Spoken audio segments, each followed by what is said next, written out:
Elia was murdered by her own adoptive father, but unexpectedly woke up in her childhood body before the tragedy occurred. Realizing she had returned to the past, she was determined to change her fate and take revenge on Byron, who had used, imprisoned, and ruined her life. Back in the past, Elia re-examined the toxic relationships that had caused her pain, from Laura to Cloud. During her training, she discovered anomalies in the curse Byron had placed on her, as well as secrets within the mansion related to her birth mother. Relying on memories from her past life, Elia quietly formulated a plan, determined to become stronger and break free from her manipulated destiny. Elia also vowed to make amends for past mistakes and find her biological parents. And this journey to set everything right is about to begin. Let's follow Nezuko Recap and step into this fascinating story together. Elia collapsed in a pool of blood, asking herself, poison. Why? Elia, am I Elia? Byron stood in silhouette under the moonlight, smiling. His eyes were cold. Every time I see you, I feel disgusted. Cruelty radiated from Byron's face, those blue eyes, exactly like your father's. Consider letting you die on the same day as your biological father. My final act of mercy. She lay there, gasping for air, her breathing shallow. He stepped on Elia. The only thing I can forgive about you is this hair that looks like Ophelia's. She widened her eyes, listening to every word Byron said. Don't worry. Your mother. He turned and walked away. Ophelia will live happily by my side. Suddenly, the door was burst open,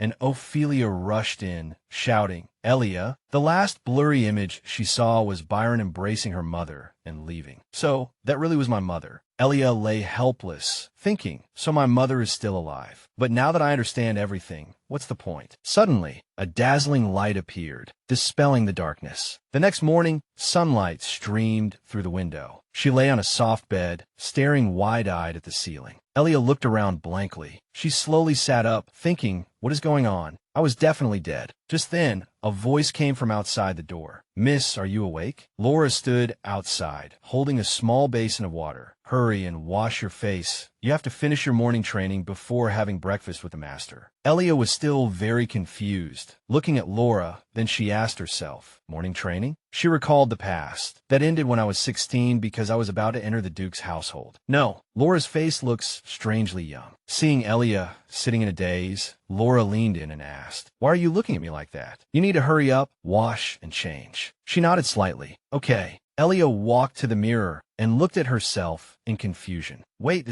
I'm so young. She turned and shouted towards the door. Hey, Laura. But Laura had already closed the door and left. Elia continued to sink into thought. What is happening? The day I died, she remembered, was the day before my 18th birthday. Elia remembered how she looked back then, at the coming-of-age ceremony at the Duke Vichevin's estate, where they were supposed to announce the heir to the ducal title. She fell into deep thought. That was a critical and chaotic time, but I definitely didn't have this childish face then. So, Elia gasped in shock. I've returned to the past, back to my childhood. It's true. She seemed to awaken. I already know everything. Now, let the revenge begin. A moment later, when they both reached the edge of the forest, Laura began to scold softly. Stop dawdling, Mississippi. Do you dislike morning training? Elia ran, panting. I'm coming. Laura was very stern. Are you trying to talk back now? You'd better be careful, or I'll report this to the master. Your father will be very disappointed. Her heart sank slightly. Laura was always like this. Up ahead, Laura continued to remind her. Are you even listening to me? Elia thought. She always threatens and scolds me, as if she were the real master. Elia recalled everything she had experienced before living at the Duke Vichevin's house. I didn't realize that being treated like this wasn't normal, but now I know.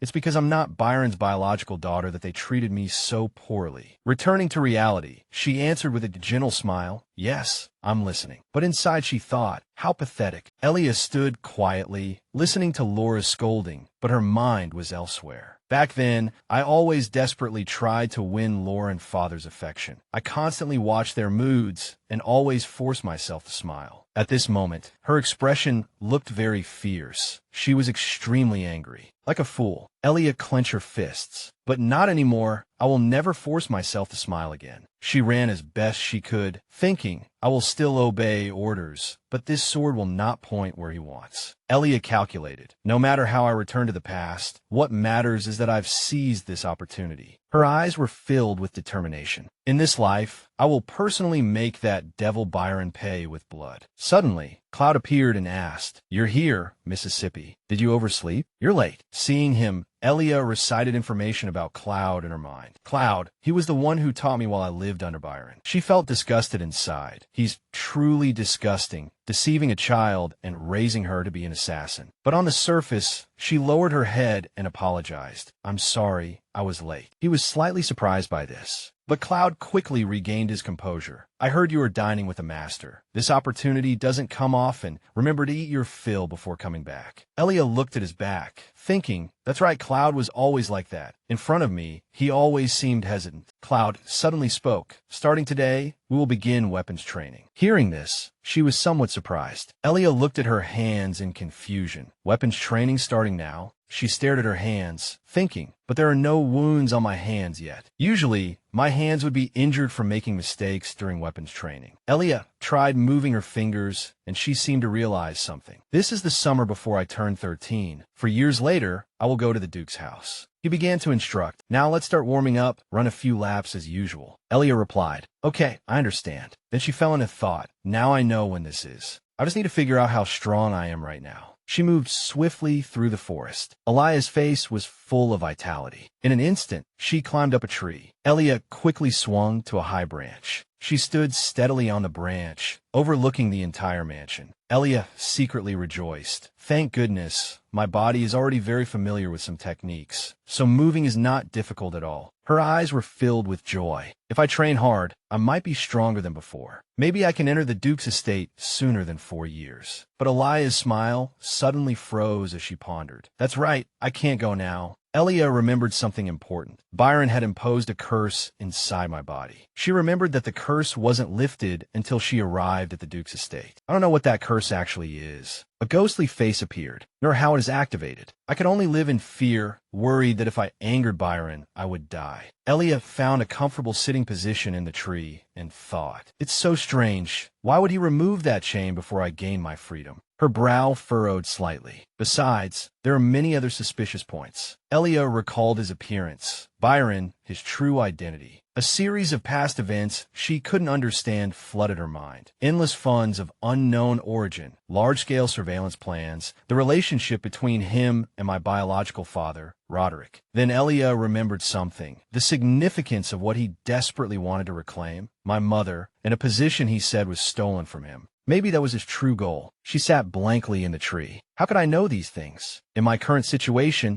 I can't fight back. Suddenly, Elia stood up abruptly. She stared at a spot in the mansion. Wait, that's the location of my room. Elia thought in panic. What's going on? My room isn't like that. But clearly, on that floor, apart from my room, there are no other doors. She gradually regained her composure. If I'm not mistaken, that is a secret chamber. A look of joy appeared on Elia's face. That's the place. She quickly jumped to the ground. If I find information there, things will become easier. Maybe I'll find Byron's plans and news from the outside world. Elia landed quickly and ran off. I'll act tonight. She stepped into a puddle. Elia stopped abruptly and looked back at it. A puddle. Suddenly, she saw something. The puddle reflected Elia's face. She saw Roderick's shadow in it. Elia bent down to look closely. It really does look like him, but why didn't I recognize my father? She smiled. I will return. Elia ran through the forest. No matter how difficult or dangerous the future is, I must do it. She walked towards Cloud. Elia reunited with him and Laura. She made up her mind. I will atone for the mistakes I made. Someday, I will use the most sincere words. Byron's face appeared in the room. Elia whispered to herself, to give to my biological parents. She was wearing a princess dress, smiling and greeting. Father, did you sleep well?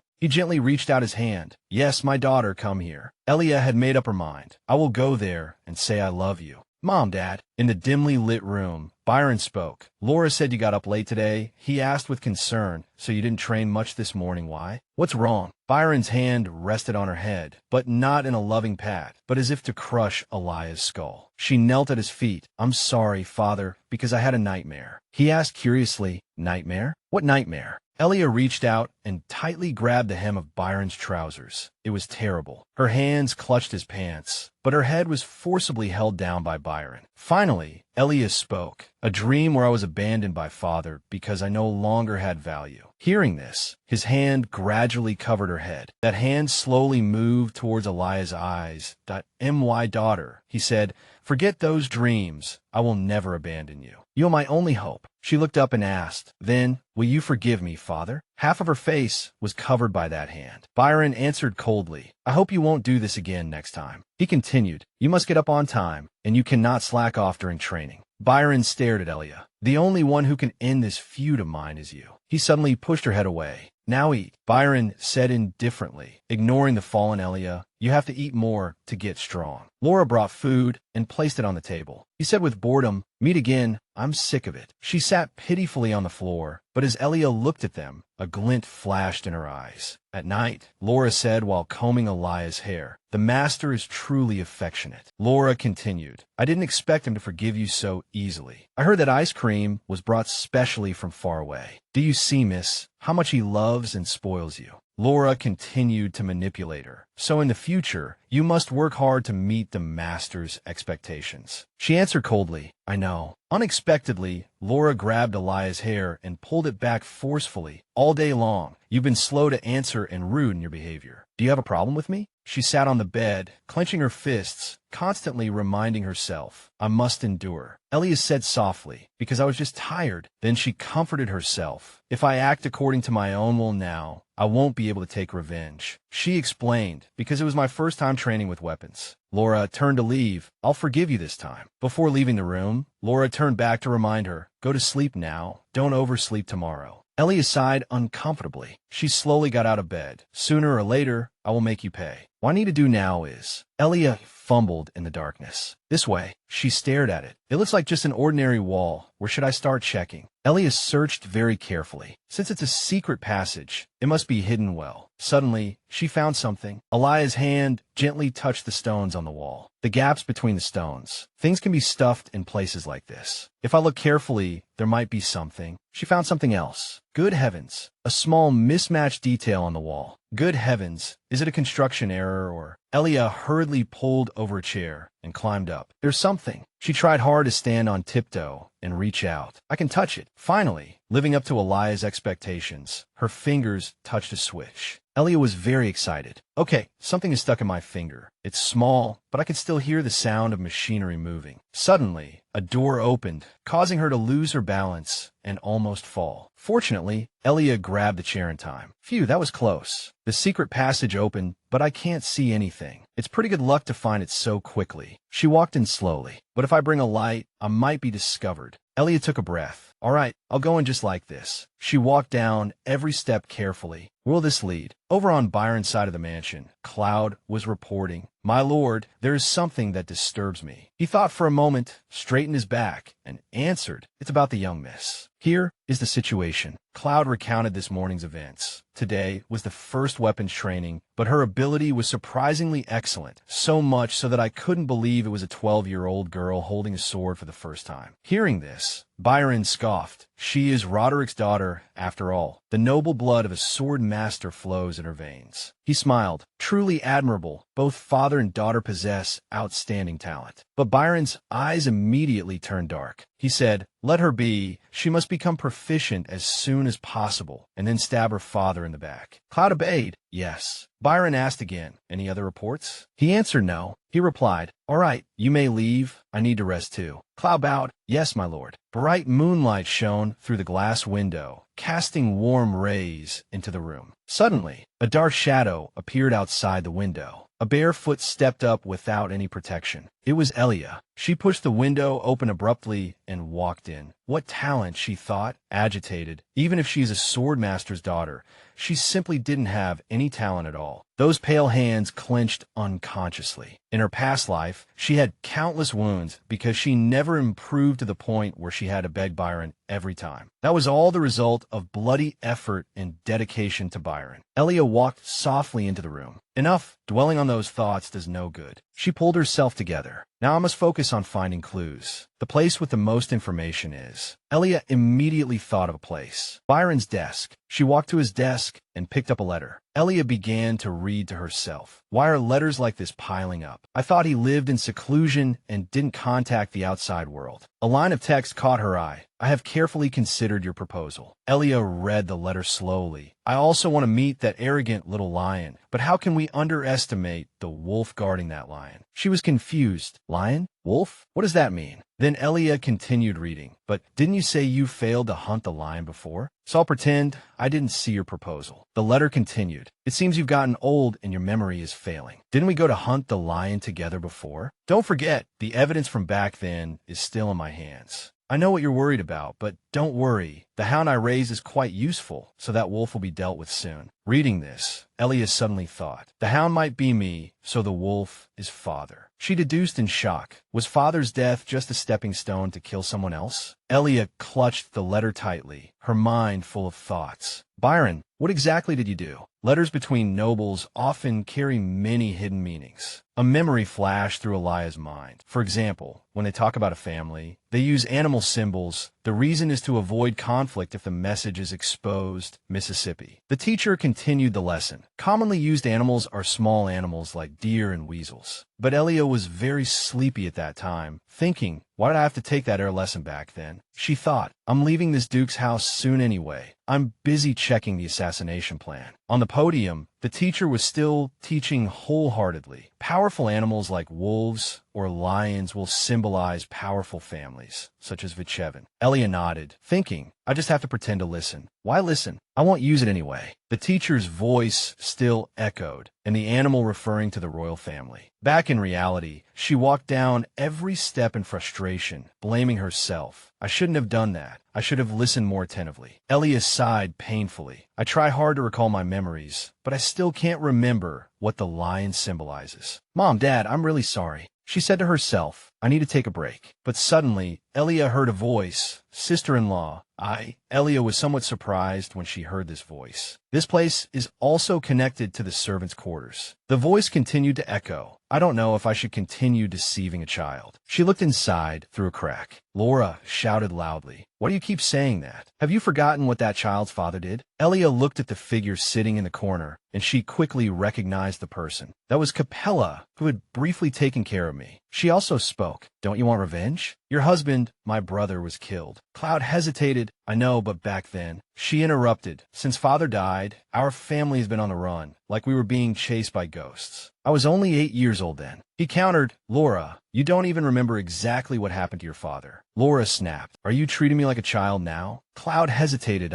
Capella crossed her arms. If the master's plan fails, we will forever be seen as criminals. I don't want my daughter to bear that stain for her whole life. If you love your niece too, you must think the same as I do. She said coldly, the York family cannot be seen as criminals. Elia, hearing everything outside, was somewhat surprised. The three of them were actually a family. It was unbelievable. I knew nothing in my past life. In the room, Laura began to sob. Father. He should be recognized as a knight who proudly sacrificed himself to protect his master. If that could happen, even if I have to serve the enemy's daughter, I can do it. He hurriedly stepped forward and put his hand on her shoulder to comfort her. Cloud comforted Laura. I'm sorry, don't cry. I said the wrong thing. Elia stopped listening. She lowered her eyes and turned to leave. Suddenly, he stopped. Laura was stunned by his expression and asked, Uncle Cloud? Alert mode was activated. Wait, didn't you hear a noise just now? Capella turned around and said, Magic Messenger, El has arrived. You are as formidable as ever, sensing it so quickly. He hesitated for a moment. I'll go check. Saying that, Cloud walked away, thinking, that sound, was it just my imagination? He slowly opened the window. That's right. Who would eavesdrop in this mansion? Cloud thought with certainty. Only a flightless bird would do that. The next morning, bright sunlight fought to shine into the room. Elia tossed and turned in bed. I can't sleep. She thought about everything she witnessed last night. From Capella's words, have you forgotten what that child's father did? My husband, your brother, was killed. To Laura's words, since father died, our family's been on the run, like we were being chased by ghosts. I was only 8 years old then. Elia's mind was filled with countless thoughts. How much of what they said is true? Roderick, did my father kill someone? If that's true, she didn't want to believe it. So, is Byron the enemy or the side of justice? Suddenly, a shout interrupted Elia's thoughts. This had never happened before. Laura opened the door and came in. Miss, you're awake. Elia looked blankly at Laura, who avoided her gaze slightly. Laura brought a tray of food. It seems the master is in a bad mood today, so please dine alone. Elia wondered why. What's wrong? Laura said somewhat arrogantly. Let's see. Maybe the miss did something wrong. Hearing this, Elia was startled and worried. Was I discovered in the study? Laura looked around, chattering. Oh my, what is this room? Is it any different from a pigsty? Elia was still immersed in her own thoughts. Impossible. If that were the case, Laura's attitude would be colder. Laura's voice continued. Hurry up and clean it. But Elia retorted. That is your job. Laura asked in surprise. What? Then Elia continued to think. Think, what exactly is it? According to my memory, nothing special happened. Suddenly, Elia froze, seeing Laura's angry face. As expected, Laura shouted, Go train quickly. Elia, changed into training clothes, stood in the middle of the forest. I was too careless. I was so focused on thinking that I misspoke. She thought in frustration. I can't expect to get anything from Laura, but I must find out what that matter is. Elia thought of someone. That's right. I should inquire from Cloud. At this moment, he was reading a letter in a room. Looking at the date on the letter, it was about 10 days ago. Cloud continued. She suddenly collapsed and has been in a coma ever since. Byron angrily swept a pile of books from the table to the floor. He roared. She was never sick before. Ophelia was always radiant and beautiful. He stood up furiously. So Ophelia is sick now? Why did this news only arrive now? He answered. It seems the messenger from the Duke's residence moved quite hastily. Byron immediately ordered, prepare the carriage at once. He trembled. Ophelia is sick, yet I can't even see her once. Now that things have come to this, no matter how Roderick reacts, even if I have to cut off my left arm. Unexpectedly, Byron suddenly said,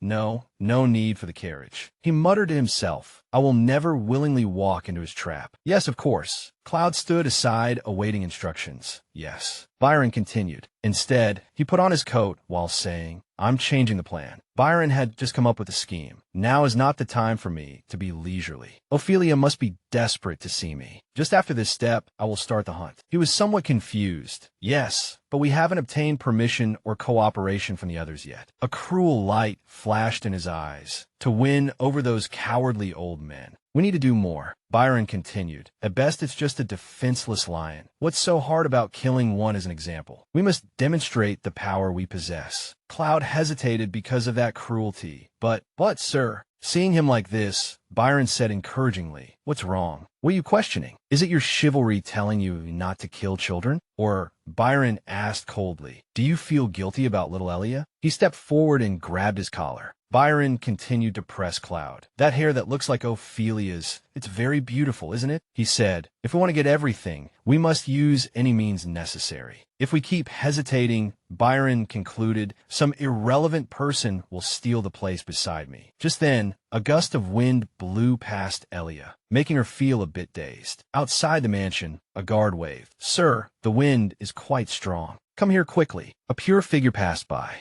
Winfred answered cheerfully, I'm coming. Elsewhere, Cloud sat fearfully in a corner, his mind filled with Byron's earlier words. You must remember, criminals have a criminal's way of doing things. Over here, Winfred's father opened his arms happily. My son. He hugged him excitedly. How am I supposed to relieve this longing after you leave? I simply can't live. Did you check all the luggage? In the distance, the guard stood straight and answered, yes. Winfred hurriedly comforted him. "Don't worry, Father, this trip is only for a month." Winfred's father put on a face as if he were about to cry. "I can't stand it a whole month," he said confidently. "Never mind that, but I'm more worried about the master situation." He realized who Winfred was talking about. "If you mean Vichevin, there was news this morning that the madam has woken up." Hearing his father say this, Winfred breathed a sigh of relief. "That's good. I felt very guilty for not being able to visit her." He comforted, because the cause of this illness is unknown. They were afraid of infecting others, so it couldn't be helped. But didn't someone send them get-well gifts? Winfred's father saw him to the carriage. "The Vichevin family must be very grateful, so go with peace of mind and return safely." Winfred leaned out. "I'll be back soon." After the carriage left, he spoke. "Continue the report." A butler said respectfully, "She has woken up, but her physical condition is not very good." "Anyway," Winfred's father waved his hand. "You don't need to say it, I know." He turned to the servants and said, "Send a good doctor to the Duke, and remember to tell them, if anything happens, they must report immediately. This matter could turn the Empire upside down, so we cannot stand by and watch." The maids obeyed. "I understand." "Yes." A maid turned around and said with regret, "I really should have told the young master just now. If he finds out about this after he returns, he will probably be very heartbroken." Winfrey's father said calmly, "The matter is not yet clear. He is on his way to handle important business. Why bother him with such things?" He spoke in a doting tone. "My son is still very young. It is the age to look at hope rather than reality." On the other side, Arya was tossing and turning in bed. "Is there really no hope?" Arya recalled this morning. "Claude was even more stubborn than I imagined. No matter how I tried to persuade him, he remained unmoved." Recalling the situation in the morning, her heart cried out. Clearly, he was the one who was late, yet he increased the training intensity. "Is this a punishment?" Arya remembered Claude's words. "Also, this is the master's order. Starting tomorrow, you will learn how to handle poisons." She struggled in bed. What on earth is going on? I wasn't supposed to learn about poisons until a few years later. Unlike my past life, there should only be slight differences, but this difference is too great. Arya buried her face in the pillow, guessing, is it because of me that the future has changed? I really don't know what the situation is right now, and there is nothing to reassure me. She felt sad in her heart. Even though I've made up my mind, I still feel uneasy inside. I really wish there was someone by my side. At times like this, images of Arya's parents, Roderick and Ophelia, floated up, gently calling her name, Arya. She clutched the pillow tightly. I wish someone could comfort me. Arya felt helpless. I am too weak. She began to feel frail because having gone through that tragedy and returned, every memory and every shred of warmth had become clearer. I miss them so much. Arya drifted off to sleep with a distant wish. I want to go back to that place as soon as possible, but that future is too far away. A magnificent scene appeared. Primus, a city located at the westernmost end, developed around towering mountain ranges, its name derived from the founding emperor. The image of the majestic emperor appeared, Primus Alphaba Pels. After establishing the Great Pels Empire, he left behind his last words, saying, "I will become the guardian deity of this empire." Then he disappeared behind the rugged western mountains, and none of his descendants ever found his body. People at the time discussed it animatedly. How could it be? Did he really become a god that day? Since then, a tradition has been passed down in the Pels royal family. The heir to the throne must find Primus before the coronation ceremony. Only after they have personally met the empire's guardian deity and held a ritual will that person be recognized as a true descendant of Pels. Therefore, a temple was built in Primus to worship him. The teacher stood above, lecturing, because that place is related to such a sacred legend. Commercial activities have not been greatly developed, as everyone cherishes the traditions there. Arya sat up in bed, groggy. I remember hearing this in a certain class. But she got up and approached the map on the wall. Why is Byron going there? Arya calculated in her mind. Time had flown by. 3 days had passed since I fell asleep from exhaustion. Now I returned to Byron's room to check the situation. She searched through everything. Could it be related to hunting lions? Apart from that, I can't find any clues. Arya realized, it seems the correspondence has been burned. She regretted, I must come earlier next time. Arya rested her chin on her hand and thought, but I seem to have gone out like this before. She recalled that back then, I would occasionally go out with Byron, but usually just for moving house. Every time, I was wrapped up tightly and stuffed into a carriage while he gave orders outside. Hurry up. Arya remembered another specific experience, but there was one time I went out and they even made me drink a disguise magic potion. Usually they said it was too expensive and wouldn't give it to me. Then they took me out and brought me back in. She woke up, sitting on the bed in confusion. Why did they bring me here? Because I didn't know what was happening. I could only sit and wait. Back in reality, Arya thought, is he worried I'll run away while he's gone? Anyway, if they want to take me, that's even better. She was still secretly pondering. As long as I could shake off Laura, I can go outside. Suddenly, a voice came, Claude,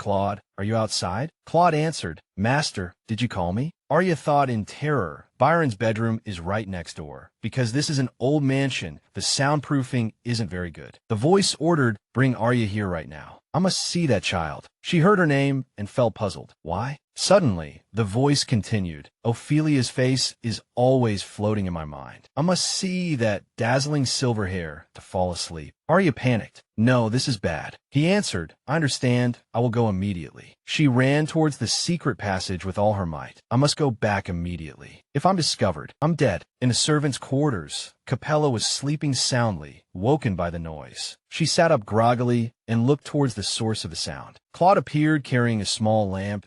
Sister-in-law, I'm here to get the key. Seeing it was Claude, Capella lay back down to continue sleeping peacefully. At night, the mansion was silent, with only moonlight shining in. Fortunately, Arya lay back on the bed just in time. That was close. Arya lay in bed panting. He has never looked for me this late before. Outside the door, Claude said, Miss, I apologize for disturbing you if you are resting, but Lord Byron cannot wait. All right, I'm coming straight in. Hearing this, she was startled. He's coming straight in? Arya lay with her back to the door, her mind in turmoil. What should I do? Pretend to sleep? Countless calculations flashed through her mind. Or pretend I just woke up? What did I do before? My dear father is coming to see me. Should I be surprised or happy, acting as if I think this is a beautiful dream? Just then, the door opened and a shadow fell over Arya. Looking at Byron, who was currently calling her name Ophelia incessantly like a madman, his face was ashen. Arya rolled her eyes, trying to look behind her.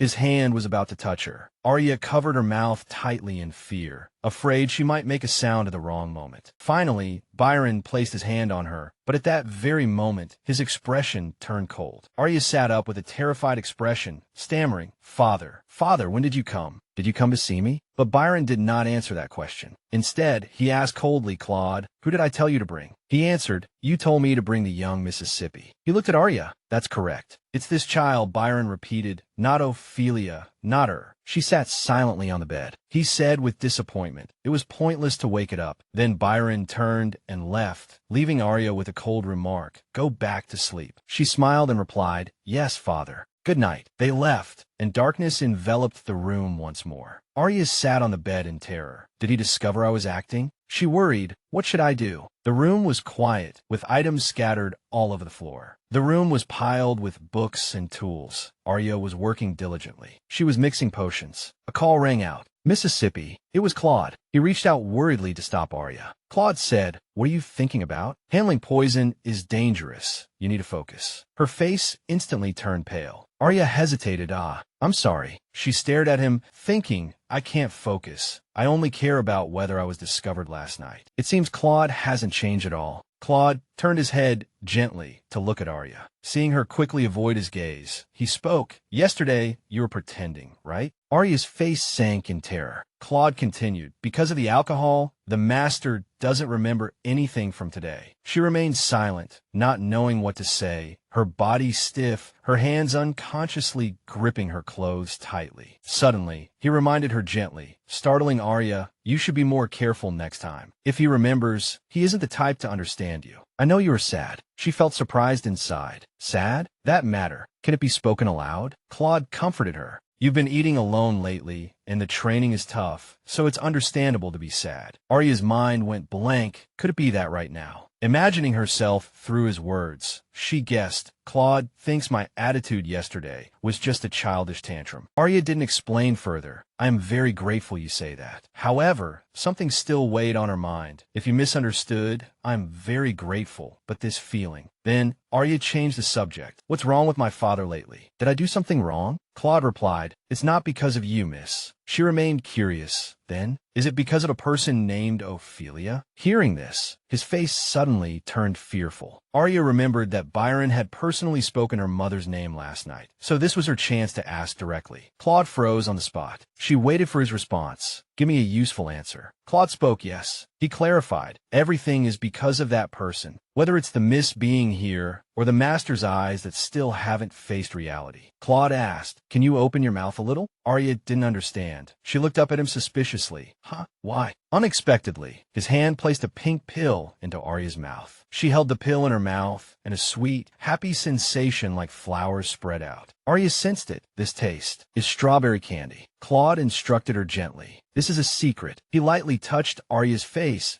Today's lesson ends here. We're traveling far tomorrow, so it's better to save your energy. Claude instructed, wait until you calm down and finish eating before leaving. She stood motionless, unable to speak. He turned to leave, and at that moment, Arya spoke. Claude, are you pitying me? Claude stopped in his tracks. The master asked me that before too, so I thought about it seriously. It is absolutely not like that. He left, leaving her with a pile of questions. What does that mean? What is his true heart? Arya fell silent. That candy is complicated too. She also noticed it contained a bittersweet taste. The scene shifted to the day Arya agreed upon. Time passed again. Arriving at the day, she went out. Everyone was busy preparing for the trip. A servant announced to the masters in the carriage, We will depart once all the luggage is loaded. A person in the carriage replied, All right. Arya exclaimed, Thank goodness. Byron took me along this time, too. A maid in a brown dress, traveling with her, handed her a bottle of medicine. Please drink this. Mississippi. Arya was surprised. Huh? She felt very uncomfortable inside. I really hate drinking disguised magic potions, but there's no choice. Even so, I have to endure it and drink it all. Next, a golden light emanated from Arya, and her entire body changed rapidly. Arya was annoyed. It doesn't taste good at all. The maid reminded her, the effect of this medicine only lasts for one day, so you have to drink it every day. You cannot look outside when the magic wears off. Arya gave a worried MH. She thought happily, perfect preparation. Arya had planned and hidden it beforehand. Fortunately, Claude went out before that. Otherwise, making sleeping pills would have been difficult. Getting rid of Laura seemed to be going smoothly. Then she felt sad again. But can I hinder Byron's plan? Arya was certain. Because I couldn't find the documents, I don't know what the specific plan is, but I can still guess. Meanwhile, the carriage she was sitting in was still speeding towards the destination. Arya calculated. Byron doesn't have many subordinates besides the servants, only 30 private soldiers. So when he needs more manpower, he might use money to hire mercenaries. She imagined and predicted, but he didn't bring much money this time, and only Claude took her to the hideout. Arya observed. If we run into trouble, maybe only Claude will act, because he is the strongest in this group. She looked out the carriage window. If I keep following, there will definitely be some result. Claude sensed it, so he looked over, catching Arya's gaze. He raised his head, signaling affectionately. It startled her, seeing Arya turn her head away shyly. In the blink of an eye, the convoy arrived at a very prosperous place. In the distance was a tall, majestic castle, and behind the castle was a majestic mountain range covered in white snow. She pressed against the carriage window glass, admiring everything in awe. Arya thought, but I seem to have never seen the scenery outside. Claude glanced at her and smiled. Suddenly a voice ordered, Hey, stop. It was the voice of the castle guard that I must inspect. Please state your identity and purpose for coming here. He said, Count Mandy, the Countess, and our 2 daughters are here for tourism. The blonde guard immediately suggested, Please show your identification documents, and said to the remaining soldiers, You go check the carriage. 2 soldiers interrogated while inspecting. How long will everyone be staying? Claude answered, at most a week. The blonde soldier gave a suspicious He replied calmly, Not yet. This is my first time here. Claude chose the most credible words. It must be your illusion, though my face is quite common. Meanwhile, the remaining soldiers also checked everyone in the carriage. Byron looked at the soldiers calmly with his eyes and a gentle smile. the brown-haired soldier requested. Then please open the luggage compartment for me. Arya saw this and thought, checking so carefully. Is it always like this here? After the inspection, the blonde soldier signaled, nothing suspicious. All right, let them pass. He didn't forget to say politely, thank you for your hard work, everyone. The brown-haired soldier suspected, do you know him? The blonde soldier hesitated. That face isn't common, but I can't remember who it is. The convoy drove into the city, and the discussion of the two guards still echoed. Is he on the wanted list? The other person denied. Impossible. They wouldn't walk right into a trap. There are many soldiers here. Night fell, and the whole city was shrouded in darkness, with only moonlight shining. A person wearing a cloak secretly opened the door and went out. It was Claude. He looked up at the window where the light was still on. Claude planned. The miss has Laura guarding her, and the master has my sister-in-law by his side, so there shouldn't be any issues. I'll make it quick and come back later. Just as he looked away, something suddenly happened on Laura's side. She was drugged and collapsed on the spot. That person left the medicine bottle and departed. The scene shifted. Late at night, a girl stood on the roof of a high building looking down. It was Arya. She had followed. That's right, go quickly, Claude. Golden specks of light emanated from Arya's body again. She waited. Only in this way can I dig out Byron's absurd ambition. Claude sped through the dark night. Arya quickly chased after him too. She was curious where exactly he was going, this direction. Suddenly, an unexpected situation attracted Arya. A light flashed below. A person wearing a long white robe appeared in the light. She questioned, where did this suddenly appearing child come from? Use teleportation magic. Claude also stopped, hid behind a wall, and took out a knife. His actions made Arya suspicious. If he used such high-level magic, he looks rich. Is he targeting him? She remembered, but clearly said young lion, cub, in there. This one isn't young, but too small. Arya discovered,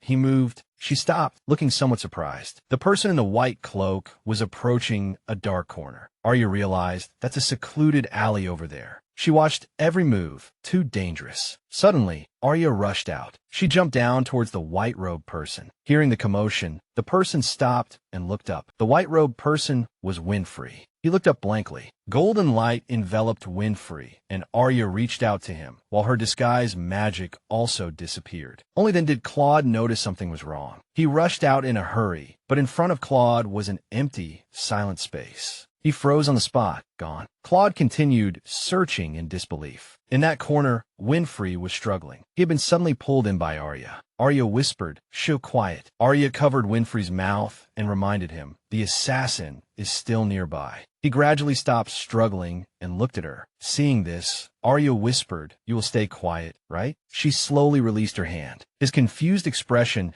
made Arya a bit flustered, not knowing where to start explaining. Winfred's eyes shone with admiration. "Where are you? Did you just fall from the sky? Could it be? Are you an angel?" Hearing the barrage of questions, Arya was momentarily speechless. Amidst the silent cityscape, her voice rang out. "What are you talking about?" The scene shifted. At this time, the city was in an uproar, everyone frantically searching for someone. Split up and search. He couldn't have gone far. From now on, soldiers must be on high alert. Both soldiers and civilians obeyed the loud shouts requesting public cooperation. If there are any suspicious persons, they must be arrested immediately. The one giving orders was Dexon. He said clearly, "I, Alexia Dexon, will take full responsibility." A soldier reported, "Captain, I found traces of teleportation magic." Dexon noted, "Then I will go immediately. Everyone be careful." Arya and Winfred sat on the roof observing. Seeing the situation, she was a bit worried.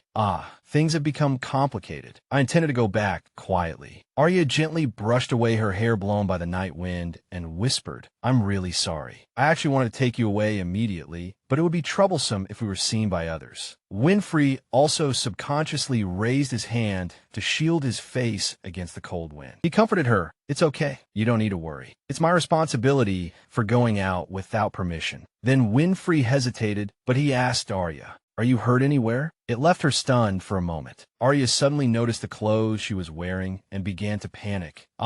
Because I ran away in a hurry. My clothes are all messed up. What should I do if I go back like this? I'm dead." Winfred immediately rummaged through his clothes. "Wait a moment." He took out a scroll and showed it off. "Ta-da!" Winfred pointed while demonstrating, "This is a clothing cleaning magic scroll. If you tear this open while chanting the spell, As soon as the words fell, her whole body was covered by flowers and butterflies, and her clothes became clean. He smiled and said, "How is it? Much cleaner now, right?" Arya worried. "This must be very expensive, right?" Winfrey took off his cloak and spread it out, saying, "Sit here, it won't get dirty." She replied, "You don't have to go to this extent." He said proudly, "What are you saying? Caring for a lady is the mark of a gentleman. I hope my kindness won't be refused." Hearing Winfrey's offer, Arya felt confused. "Since there is still quite some time before going back, I'll chat with you for a while." She looked at the cloak he had spread out for her, hesitating somewhat. So Arya decided to sit down. "You're still young, but you know a lot, huh?" Winfrey retorted, "What? You are also very young. You speak as if I were already an adult." He asked, "How old are you?" She answered, 10. "Oh no, 12 years old." Winfrey was immediately surprised. "What? I'm 2 years older than you. But how are you so strong?" Arya hesitated.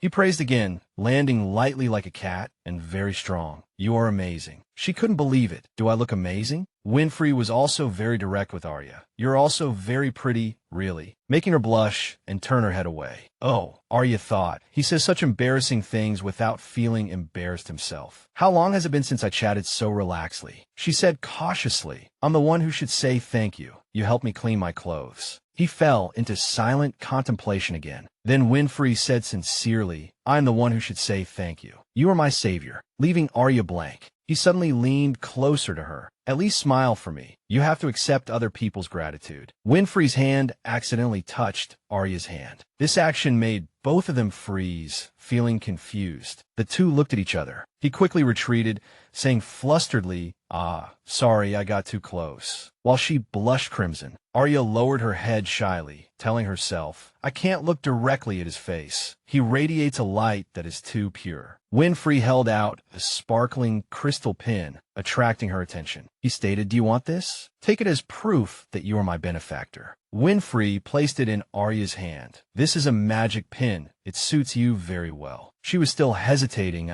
He pleaded, "Come on, don't be so polite. Accept it." Then Winfrey introduced, "But what is your name?" "I am Winfrey Pels." Arya held the pin in her hand, murmuring, "I accept it." Hearing his name, she was startled. "Pels?" Arya realized, Pels is the name of this empire. Her eyes widened in surprise. Then Winfrey said politely, "Winfrey Ulysses Pels. As the crown prince of the Pels Empire, I would like to greet you." The lion symbol of the Pels Empire appeared. Arya was still in shock from everything that happened, purple light shining before her still-dazed eyes. At this moment, only one thing echoed in Arya's mind: lion. The scene shifted. Claude was still searching for Winfrey. In the darkness, he was extremely anxious. Where did he disappear to? Claude tried hard to recall. There was no light indicating the use of magic. Suddenly, he noticed something approaching. It was some soldiers also on duty. There's nothing on Road 3. I wonder where the Crown Prince went. They discussed with each other, is there anywhere we haven't searched? Or should we go back to the temple first? Claude managed to hide in a corner. The two soldiers left empty-handed. He worried. Soldiers are constantly increasing. I must find and dispose of the Crown Prince as soon as possible. Claude was about to act when Dexon pointed a sword at him from behind. Unbeknownst to him, when he arrived, "Halt," he said sternly. "According to the special order of the Royal Guard, this area has been controlled." Dexon questioned, "What is your business passing through here?" Claude's eyes became wary. Seeing him remain silent, he whispered, "Clearly state your purpose and identity." Dexon waited for Claude's defense. Although at a disadvantage, he didn't say a word. Suddenly, Claude knocked Dexon flying. He drew his sword to counterattack. Even after being knocked back like that, he showed no weakness, quickly regaining his composure and brandishing his sword. Purple lightning flashed as Dexon blocked Claude's attack. The two rushed at each other like two powerful bolts of lightning. He used all his strength to defeat him. A loud bang. A light flashed during the fight, then flew into the sky. The battle ended immediately, and the atmosphere was tense to the extreme. Dexon sneered and mocked. "Long time no see, but your swordsmanship has become too despicable." The light that flew into the sky just now was the blade of Claude's sword that he had cut off. He released the hilt in his hand angrily. Dexon said, "What are you doing here, Claude?" Claude just silently pulled out another sword, golden light surrounding him. He called Claude a traitor's shadow. The scene shifted to Winfred and Arya. The two hadn't left yet. She sat dejectedly. Seeing this, he also felt awkward. Winfred spoke, I'm really sorry, but you were surprised, right? Seeing Arya silent, he immediately pleaded, don't worry. Although I'm the crown prince, I am still Winfred. Don't be so distant with me. I don't want there to be a barrier between us. But deep down, she was worried about something else. I don't care about that, Arya thought. The symbol of the royal family is a lion. It seems the emperor is my father's close friend, and they are similar in age. She realized secretly, so the young lion is the current emperor. Arya felt sad. So Byron is planning treason. Why does he have to go to such lengths? Her eyes were filled with sadness. A voice rang in her mind. Ophelia. Memories flooded Arya's thoughts. My right-hand seat. You stole everything. She said softly, okay, Winfred. Winfred was happy. You can also call me Win. Arya whispered, since you said so, I want to ask something. She mentioned what happened to the Emperor's throne. He was curious. Why do you ask that? Arya explained, even though I'm close to you, I'm still afraid I might say something I don't know. She stated, because of my situation, I haven't received a formal education. You just need to tell me what happened in the royal family. Winfred said innocently, you are really sentimental. Arya was shy, knowing in her heart that what she just said wasn't entirely true. Half of it was a lie. But he replied, I don't mind saying the wrong thing, so it's okay. But that matter isn't over yet. If you don't know, there will be many times when both sides are awkward, right? Arya repeated, that matter. Winfred narrated, that was the first prince's treason event. He recalled, when my grandfather, the previous emperor, decided on the heir, he appointed my father, the second prince. Crown Prince Winfred spoke, clearly, I don't know the specific reason. Originally, this position should have passed to the first prince, but my grandfather broke the rules. He didn't choose Byron, which made my uncle furious, leading him to drink all day. His name is Byron Lionel Vito Pels. Winfred explained, my uncle is a very talented man, relying solely on his eloquence. He won over several families, so his influence is not small. He continued recounting. Then he led those families in treason. At that time, my father was on his way to Primus, just like I am now. Back then, only my grandfather and the guards were in the palace. Winfred shared, just when my grandfather was driven into a desperate corner, that man arrived. He mentioned Duke Roderick Vashevin and the knights. Winfred continued, once the Empire's strongest swordsman made his move, the rebellion ended quickly. That memory replayed through his words. Those who were caught were stripped of their titles and executed, while those who fled became wanted criminals. Winfred spoke of the current situation. My uncle hasn't been caught yet, so he is currently wanted. You can go to the guard station to see the wanted poster. Hearing this, Elia understood. It turned out his eye color was the same as Byron's. For this reason, she asked with concern, are you close with that uncle? He laughed. How could that be possible? I was only 4 years old back then. Elia realized inwardly that it was 10 years ago, which wasn't that long ago. Winfred admitted, actually, I've never met my uncle directly. The story I just told was all hearsay. He smiled slightly, then added, then my grandfather passed away 3 years ago. Winfred confided, father didn't seem to want to tell me, but grandfather was different. Images and conversations with his grandfather from his childhood flooded his mind. The reason I bring this up is that I want you to become the crown prince. At the time, Winfred's father had objected to his grandfather's words. Father, the position of crown prince is still too early for Winfred. But Winfred's grandfather denied this. This position will forge wisdom. Even lying on his sickbed, his grandfather remained worried. In this empire, your uncle is still alive, hiding somewhere. I don't know when he will target your father again. Winfred's grandfather tried to instruct him. So you should study more, stay by your father's side, and help him. This is my final request. As soon as the words fell, his grandfather fell silent. His eyes grew moist, and then uncontrollable tears slid down Winfred's tender face. He remembered the words he spoke at that innocent age. Yes, grandfather, I promise you, I will become a crown prince worthy of this empire, and I will protect father. Winfred confessed, I know I'm still too weak right now, but now that I've had my coming-of-age ceremony, I want to grow up quickly. I will help father catch uncle and bring peace to this empire. He looked forward with hope. That is my dream. Winfred looked confused. Sorry, I went off topic while explaining because no one has ever wanted to hear these things. He turned to Elia. What's with that expression? What? She answered quickly. No, it's nothing. But in Elia's mind, many questions surfaced. In a future that has already passed, when I killed my father, did Byron succeed in his treason? Did I indirectly kill this warm child? Did Did the Empire collapse? She felt remorse in her heart. Since I returned to the past, I've only thought about revenge and haven't even considered the significance of turning back time. But this is the first time. Thanks to Winfred, Elia finally realized it more clearly. Tears welled up in her eyes, and a relieved smile appeared on her face. At this moment, Elia stood up. I'll send you back before it gets too late. Seeing that the situation hadn't calmed down, he wondered.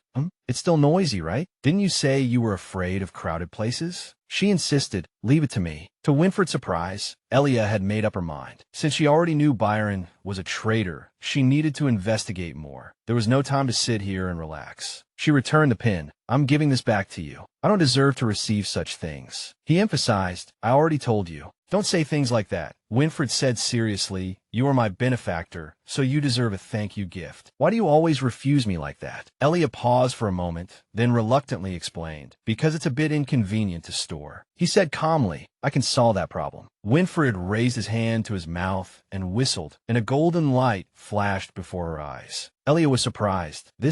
Winfred raised his hand to conjure it and answered, this is made with magic. It appears whenever you whistle. A small box appeared, and then he said, I'm giving you this to store things. She was about to refuse again. Wait, this is a bit. He countered. If you don't like it, why didn't you dispose of it from the start? Winfred joked. If you refuse this, I have something even scarier. I have several magic items right now. This confused Elia, who quickly said, I get it, I'll accept it. Just stop. He added, this pen is also a magic item. It changes color with time, which is very useful when there's no clock. She knew this, but that was exactly the reason to be worried. It's really so useful that everyone wants it, so I don't know if I should accept it. Winfred also emphasized, and it won't leave any traces. Hearing this, Elia was surprised. No traces? She knew that magic items and magic usually left traces after use. Winfred said happily, yeah, the person who made this item is the world's strongest mage. He can even create protective magic without being detected. She admired inwardly, as expected of the Crown Prince, to be friends with such a powerful person. He repeated, startling Elia, what is your name? I asked earlier, but you didn't pay much attention. If I want to transfer ownership of this item, I need your name. Then she fell silent, lost in thought. Elia thought, does it have to be my full name? Winfred answered, it's not necessary.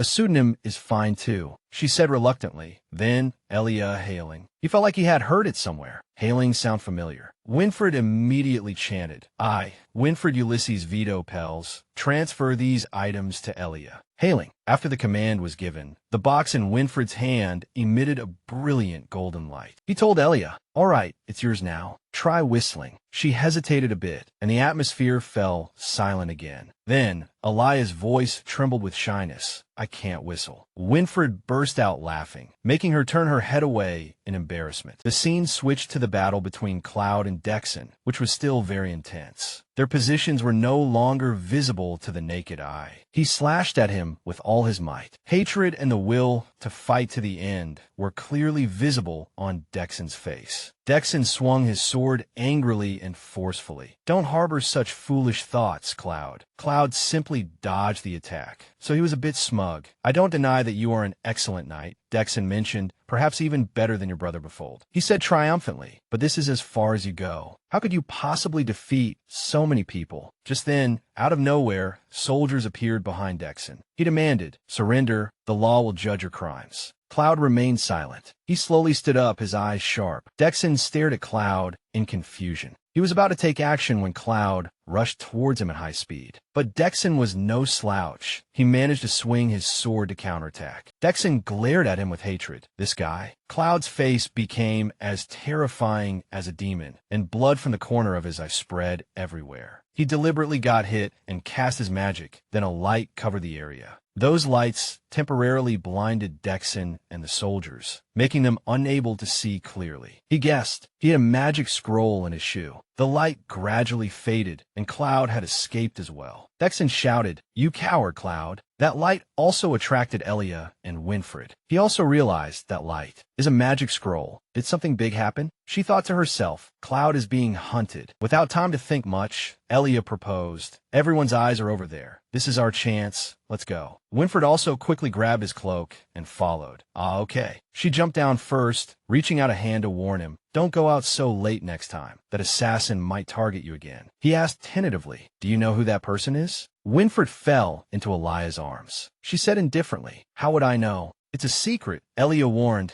"You just need to know that was someone sent by your Uncle Byron." He was surprised. What? She turned to leave, and Winfred chased after her. "How do you know that? Who exactly are you?" Elia insisted. "I already said, it's a secret." She reached out, but the soldiers were searching for him, so Elia pulled him into a nearby alley. "Your Highness," she said seriously. Elia requested, "If you find out who I am in the future, please pass this message to my parents." Both looked out to observe the situation. The soldiers were still shouting and searching for Winfred. "Your Highness," she continued, "although we can't meet anymore now." Elia pulled him to avoid detection by the soldiers, saying, "But just wait a little longer." She confessed, "I will definitely come back." As soon as the words fell, Elia also brought Winfred to the small entrance of the castle. He looked at her, and Winfred asked hesitantly, "Elia, what exactly are you?" Before he could finish, she cast magic and left. "I'm counting on you." All of Elia's actions and words left him speechless. When Elia disappeared, Winfred finally came back to his senses. "Elia, wait." A trace of worry and regret was on his face. "Will we meet again?" The scene changed, and Laura was still unconscious on the floor after being drugged. A shout echoed, "Laura, come down quickly." Awakened by that voice, she gradually became disoriented, not understanding what had happened. Laura turned to Elia in confusion. "Huh? Did I fall asleep?" "I was indeed sleepy after dinner, but not enough to faint." She stood up, fear on her face, imagining Capella punishing her. Laura told herself, "I absolutely cannot be exposed." Her voice rang out again, "Laura." This made her rush downstairs. "Yes, I'm coming." Sensing that Laura had left, Elia opened her eyes to investigate. She rejoiced inwardly. Luckily, Laura isn't a sensitive person. She probably didn't realize she fell asleep because of the drug. "It's so noisy downstairs. She'll forget about this soon." Elia sat up and thought, "They might come to wake me up in a while, so I'll just rest a bit longer." Then she snapped her fingers, and the box Winfred gave Elia suddenly appeared in her arms. Elia opened the box, and the light inside shone. She remembered what he said. "Then let's do this," Winfred asked. "Can you make a sound with your hands?" Elia answered, "Yes, I can." He decided, "Then I'll change the summoning method to that." Winfred suggested, "It would be better to change it before transferring ownership." "Can I hold your hand? Because I need your mana to use this magic." Hearing these words, she was startled. Then Elia handed her hand to him. "Can magic be used like this too?" Winfred said frankly, "I learned it from the world's strongest mage." She asked curiously, "That great mage, who is he?" He closed his eyes. "Then I'll begin." Golden light slowly emanated from both their hands. Elia stared in surprise. Then she smiled very comfortably. In Elia's heart, there was a very different feeling. It's really strange just thinking about it feels. She clasped her hands together to feel it, thinking, "I thought that light was inside me." Just then, bright golden flowers bloomed all around. Suddenly, a voice sounded, startling Elia awake. "Uncle Cloud hasn't returned yet." Everyone downstairs was discussing Cloud's whereabouts. Catching her attention, that he seemed to have clashed with the royal guard last night. Security has been tightened now, but there's still no news of Cloud. What if he's seriously injured? Elia walked out the door, and Capella's voice warned, "Don't make a fuss, Laura." Laura insisted, "Now is not the time for this. We have to find Uncle." She ordered, "Write a letter to cancel the trip to the temple." She shouted, "Mom." Capella pointed out, "I have to replan the budget for this trip and sell some jewelry. Don't do anything stupid, just watch Elia properly." She had already heard everything. Thinking, a plan to go to the temple? With Byron's personality and desire for the throne, Elia guessed. Does he intend to hold the investiture ceremony for the crown prince after successfully assassinating Winfred? Then it makes sense that he brought me here. She imagined Byron winning the throne and using her as a tool to achieve his goals. The scene Byron wanted to create became clearer. Just thinking about it made Elia shudder. Disgusting. She leaned against the wall, thinking, but in my past life I never went to the temple, so maybe the assassination failed. Elia deduced, but maybe it was my appearance that caused Cloud's disappearance. She felt uneasy. This is troublesome. What if he never comes back? The more the future changes, the harder it will be for me. Elia remembered again how Winfred brilliantly called her name, Elia. Elia's gaze softened, but she was certain, "I don't regret it at all." Elia thought affirmatively. Meeting Winfred made me realize something very important, no matter what happens later. Meanwhile, the sky was gradually brightening. She hoped, then, I hope I have enough courage to overcome everything. The scene changed, and Winfred returned to the palace. Dexon knelt down. I am willing to accept any punishment. He was a bit startled, and Winfred said softly, Sir Dexon, what mistake did you make? He answered, I neglected to protect the crown prince and let the assassin escape. I am willing to take responsibility for this crime. He smiled awkwardly, confused in his mind. If it were father, he definitely wouldn't blame you.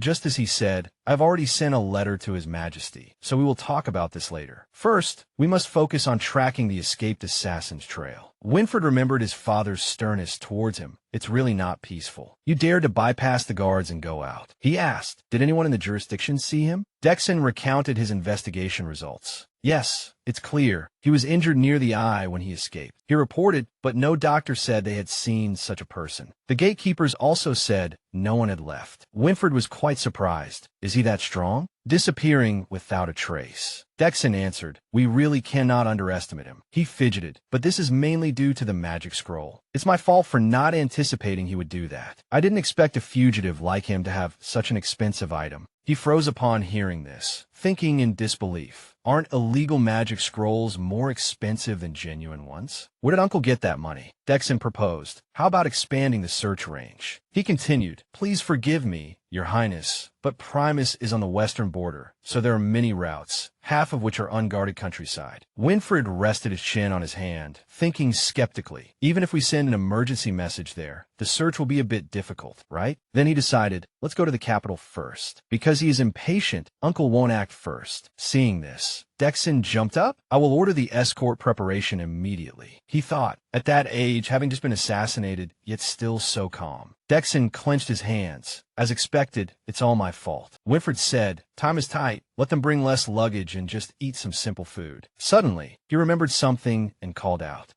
Winfred ordered, but you must find that book and bring it to me. He didn't understand. What book are you talking about? He said, The Register of Nobles. Outside, the sun was shining, making the palace brighter, and people were everywhere. Everyone was preparing according to Winfred's words. He clearly remembered that Elia's surname was Hailing. In Winfred's heart, he was certain, I've heard that name before. So it must be a noble, he said firmly. I will start checking from the local nobles. If it were a noble in politics, I couldn't possibly not remember. I want to find her. Winfred got into the carriage, facing piles of noble registers he had asked for. Winfred still hadn't forgotten the expression on her face when she made her last request. It looked very sincere. He was passionate about the promise he made to Elia. Leave it to me, Elia. I will convey the message as completely as possible so that when we meet again, I won't feel ashamed. A ginger-haired soldier raised his hand to signal a stop. Stop. He approached and said, I need to inspect. Please take out everything you are carrying. The girl put her hands on her hips angrily.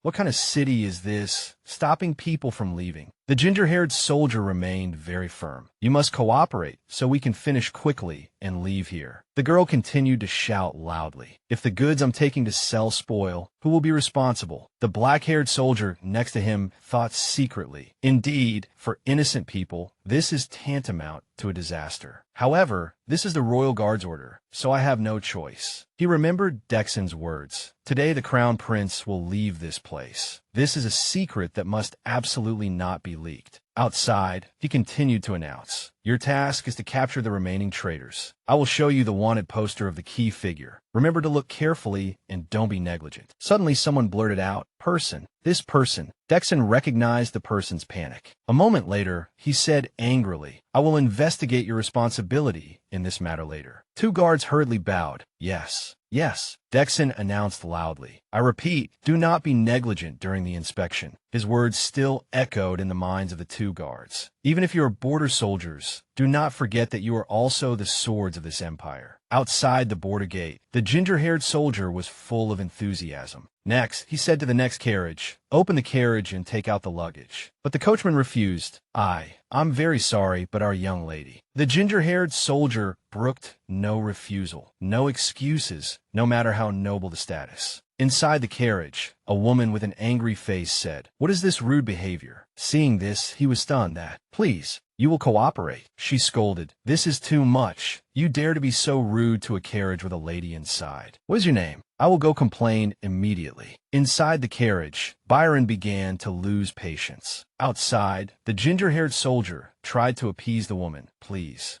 calm down, madam. He held Elia tightly, annoyed, these troublesome guys. She covered her mouth with both hands, comforting herself. It's disgusting, but I must endure. As long as I get through today, my future will be back on track. Elia remembered that Cloud had sent back a letter. The content seemed to be that he had run out of the city walls and successfully escaped. He said he was treated by an anonymous doctor in the countryside and woke up 3 days later. After that, he ran back to the base instead of continuing to operate here. Strangely, after reading that letter, Elia remembered Byron's words she had overheard, "Prepare to leave here quickly." Byron only said that one sentence. Currently, she was still immersed in her own thoughts. I thought he would be angry. Why? It's not because he's worried about Cloud, right? Is Cloud that important? Elia suddenly had a bold idea. What if I get Cloud on my side? The ginger-haired soldier's voice interrupted her thoughts. No abnormalities. Byron and Elia huddled in a corner. The woman said, "Really? Let's go quickly." She continued to think, Cloud already has feelings of pity or something similar for me. Elia closed her eyes tightly. So I can use him. It's hard to think about. She thought of Winfred again. Will we meet again? Elia's eyes were filled with sadness. She quickly analyzed her situation. In the next few years, he won't leave the base. At first,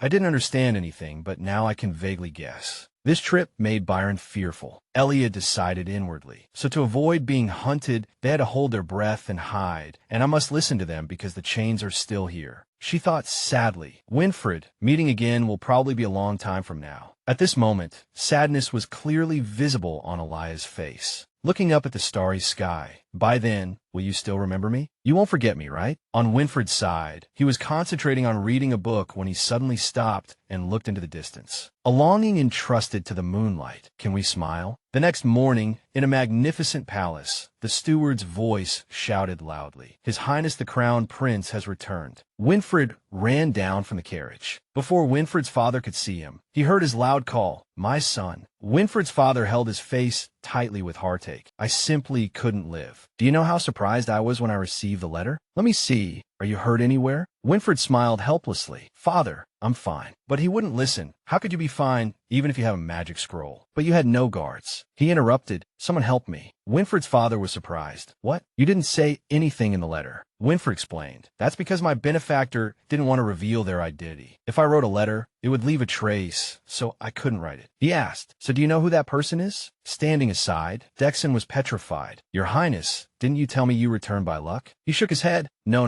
I'm still looking. Winfred's father seemed to understand. So that's how it is. He smiled. I understand my son's heart. But in his heart, he didn't think so. That guy is too suspicious. Winfred's father was very confused, saving the crown prince of the empire, yet disappearing without asking for anything. Could it be a criminal guilty elsewhere? He changed the subject. So you came back with a carriage full of noble registers, right? Let me help you. But Winfred shook his head. No need. If father knows, then what kind of secret would it be? Winfred's father smiled. Right, that's true. But when he passed Dexon, his face changed immediately. You organize a separate squad immediately and go back to Primus for me. You must find out what happened that night. He agreed helplessly. Yes, Your Majesty. Winfred saw this, turned around and asked, what are you two chatting about? Winfred's father resumed his smiling face. Father needs to give some private instructions. He thought to himself, because I was taught that a drop of kindness received should be repaid with a spring. So there's no helping it. He said affectionately, you must be tired now. Go take a bath and rest. Winfred answered, ah, yes. Suddenly remembering something, he asked, is there any news from the main family recently? Hearing this, Winfred's father fell silent. He turned and walked away. You'd better go visit in person as soon as possible. In another place, outside the mansion where Roderick and Ophelia lived, a guard's voice rang out. I'm really sorry, a doctor said. We don't know the exact cause. Roderick said coldly, I'll go visit, madam. You go rest first. Roderick Ellen Veshevin loosened his tie. Thank you for your hard work. He looked at the two people bowing in front of him. I don't blame you, so relax. Roderick walked quickly down the corridor. He slowly opened the door. Ophelia was sitting enjoying the sunlight. Roderick called softly, Madam, Ophelia Vishevin sat there, incredibly beautiful, but with a trace of sadness on her face. Ophelia asked anxiously, "What did the doctor say?" Seeing he didn't answer, she closed her eyes. Then Ophelia said sadly, "It's okay. I already guessed it. What happened has happened. There is no way to turn back." Roderick only knew to call softly, "Madam, ah." Her eyes were filled with grief. "Even our daughter," Ophelia continued, "instead of sitting here grieving, we should do what we can." He also said sadly, "You're right, so." A glint of determination flashed in Roderick's eyes. Seeing he didn't continue, she looked up and asked, "So what?" Roderick hesitated. The Emperor, hearing this, worry and confusion clearly appeared on Ophelia's face. He continued, "Send me a message saying that Byron has started to move." Night fell, and a bright red light flashed deep in the forest, covering a vast area. In a dark palace, Roderick had injuries on his face. He was approaching, opening the door to enter a room. Roderick was angry. How could this happen? Who is it? In the room, Byron was already prepared. He spoke, "My dear friend, why are you rushing here in such a hurry? Is it because you realize danger is approaching the royal family?" He faced him. "Nice to see you, Roderick."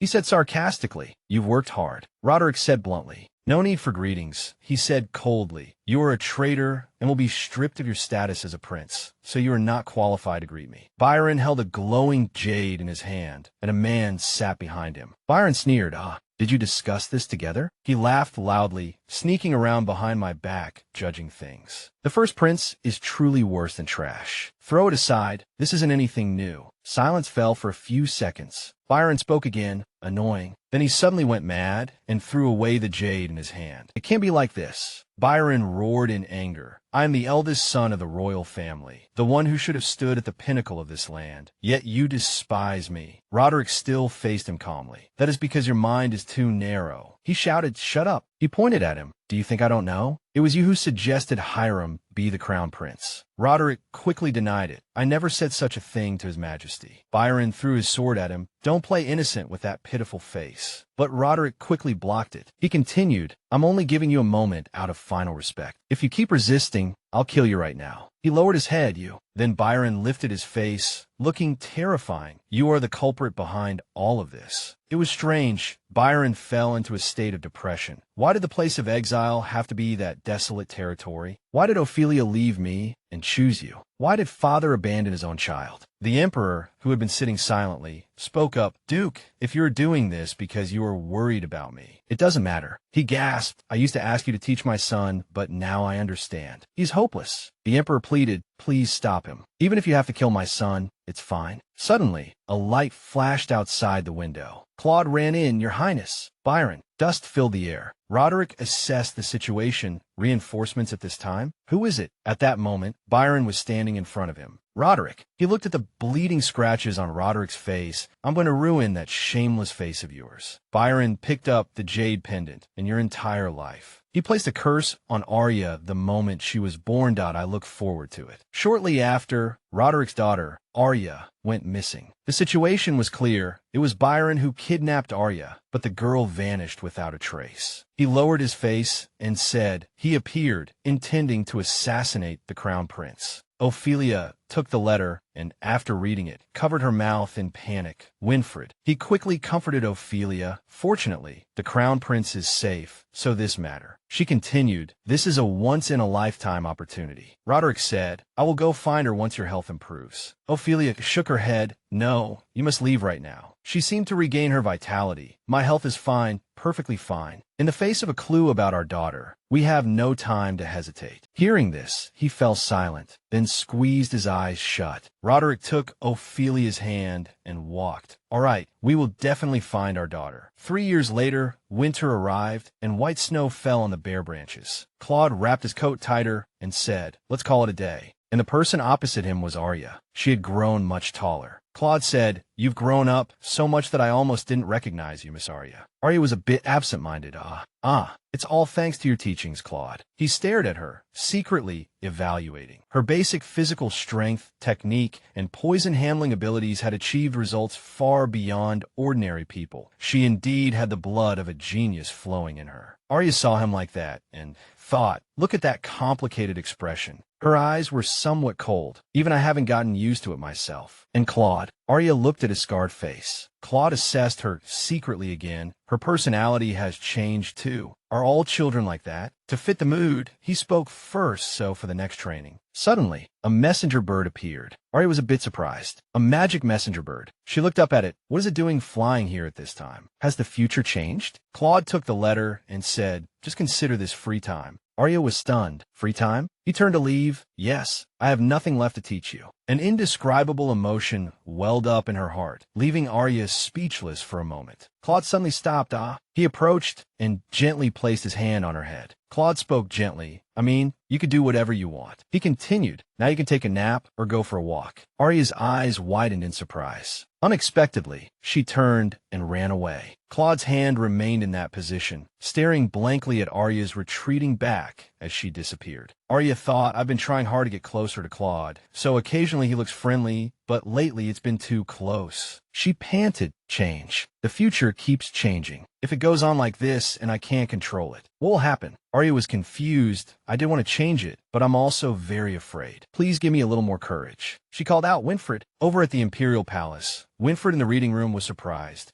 He looked up at the sky. Did someone call me just now? Winfred was now a tall young man, quietly reading a book. Suddenly, a call came when he looked around, searching for the source of his name. Winfred. Winfred's father waved his hand. I haven't had free time in a long while, so have a cup of tea with your father. Winfred asked again, tea? He was a bit sullen. That reaction is really slow, son. Winfred's father approached where he was sitting. You haven't been playing with Dad much lately. Is it because you're busy writing those things? He thought, those magic messenger birds. But it's unclear who the recipient is. Winfred's father continued to press. Who are you sending them to? But Winfred didn't answer. If it's that benefactor, they would probably help me. I should remain silent. He answered vaguely. There isn't necessarily a recipient. Father is so busy. How could I dare disturb Father's precious time? Hearing this, his father's face fell, and then he lunged to hug Winfred. You brat. If you say you miss me, I would definitely run over immediately. You don't have to hold back. He resisted. It's not like that. This is a sign that I've grown up. Winfred's father smiled brightly. You're not that big yet anyway. How could Dad miss the story of your first love? Winfred hesitated. First love? He smiled silently. He thought, why is his reaction so strange? Then Winfred's father started firing questions rapidly. Wait, Winfred, didn't you tell the doctor recently that your chest keeps fluttering? He nodded, yes, father. He continued asking, you can't concentrate on work and you have no appetite, right? Winfred confirmed, yes. Winfred's father continued, but the doctor said there's nothing wrong with your health. Although he didn't understand, he still answered, yes. Hearing the answer, he confidently concluded, so there's only one answer. You are lovesick. Winfred quickly denied it. No, I don't love that person. But Winfred's father wouldn't listen. Which young lady have you fallen for? Tell me. He evaded. I already said it's not love. He asked in horror. So, it's not a young lady, but a boy? Winfred was helpless. That's even more impossible. He remained stubborn. No matter who you love, I will always support you. Winfred got annoyed. Are you listening to me? He sighed. This child finally called me Dad again. Winfred started from the beginning. Is having butterflies in your stomach, hesitating, and being full of emotions considered love? I just can't forget, so I think about it often, and I care a little. Originally, I was just curious if she was doing well. Winfred suddenly recalled the image of Arya. He thought, it's natural for me to care about her. It's been 3 years, yet I still don't know her name, nor have I fulfilled her request. Winfred pushed his father away. Father, go away. He was still laughing. Why? He said helplessly, Father, go handle state affairs. He teased, if you keep acting like this, I'm going to get angry. Winfred had no choice. Then I'll tell Mother. You really intend to tattle. Take this first. He handed over a scroll. Winfred was curious. What is this? He answered, didn't you miss seeing the Vishafin family 3 years ago because they went on vacation? I'm quite busy now, so you take a gift over there for me. Winfred was excited. Has teacher returned? But the gift. He said loudly, don't be surprised, listen to me. I heard their family has a new heir. The scene shifted to where Arya lived. She was stunned. I finally calmed down and came back. But what on earth is the news Claude brought that made everything so chaotic? Arya looked at the building in front of her. She thought, I must sneak in tonight to investigate. In the past 3 years, I've entered and exited Byron's room countless times. Even though he is in hiding, Byron still corresponds with people regularly. When I secretly followed him, I discovered something unbelievable. Among Byron's associates, there's a foreign noble named Senesfawn from Inselkopf, a neighboring empire located to the southwest of the empire. He is Byron's source of funds. I can't believe it. What secret did Byron trade to get this cooperation? Although I don't know the specific details, this is definitely a serious problem because I can't miss it. I copied it down exactly as it was. If not for the gift Winfred sent, I wouldn't have known where to hide it. After going through days like this, gathering intelligence is no longer a problem. What I need to be wary of is the changes in the future. If the cause is the butterfly effect created when I saved Winfred, then it's too late now. I can't guess anything. Besides me, has someone else changed the future? Since I didn't know the reason I could return from the beginning, it's too difficult, so it's possible there's another person who returned to the past. But how do I find out? Just as she was immersed in chaotic thoughts, a call came. Miss, Laura said impatiently, "What are you doing here? Mr. Claude told you to go back to your room quickly." Arya was surprised. "Back to my room?" Laura warned, "The master is in a very bad mood today, so be careful. Really, be grateful that I'm worried about you." Arya hesitated for a moment. I understand. Hasn't Byron's mood been quite stable recently? Even Claude said so the relationship will probably be cold for a while. Byron was restless in his room. He kept calling Ophelia's name. Claude stood solemnly beside him, saying nothing. Byron flew into a rage. "How dare you? How dare you carry someone else's child instead of mine? Why? I loved you so much." He collapsed onto the table, panting heavily in the room. Byron quickly regained his composure, thinking, "That's right, I must kill it. Yes, there's no other way anyway. I loved Ophelia so much, so I can overlook her mistake. Raising that dog was for doing this job. I must order it to kill that newborn before entering the Duke's residence. If their second child dies at the hands of their own daughter, that guy's expression will certainly be worth admiring." Beside him, Claude clenched his fists. Under the night sky, dim light shone through the window. Arya skillfully climbed through the window and sneaked into Byron's room. She was satisfied. "Good, I successfully sneaked in. It was too easy. I become practiced at it." Byron had been a bit negligent lately, too lazy to even cover up this mess. Of course, from Byron's perspective, there is no need to guard against a child he has already cursed. That is truly hateful. Arya looked at the mess on the floor and exclaimed, "My goodness, the letter hasn't been burned yet. What is the content that he threw it here without a care?" The next day, Claude announced, "Today's training ends here. The rest of the time is free activity. You can do whatever you want. Are you hurt anywhere?" Arya was about to walk away, quickly, "No, I'm fine. I'll just go for a walk and come back." She hesitated. "I'm running away again. Claude will suspect me, but my mind is too messy, and I don't know what to do. I heard Mother had another child."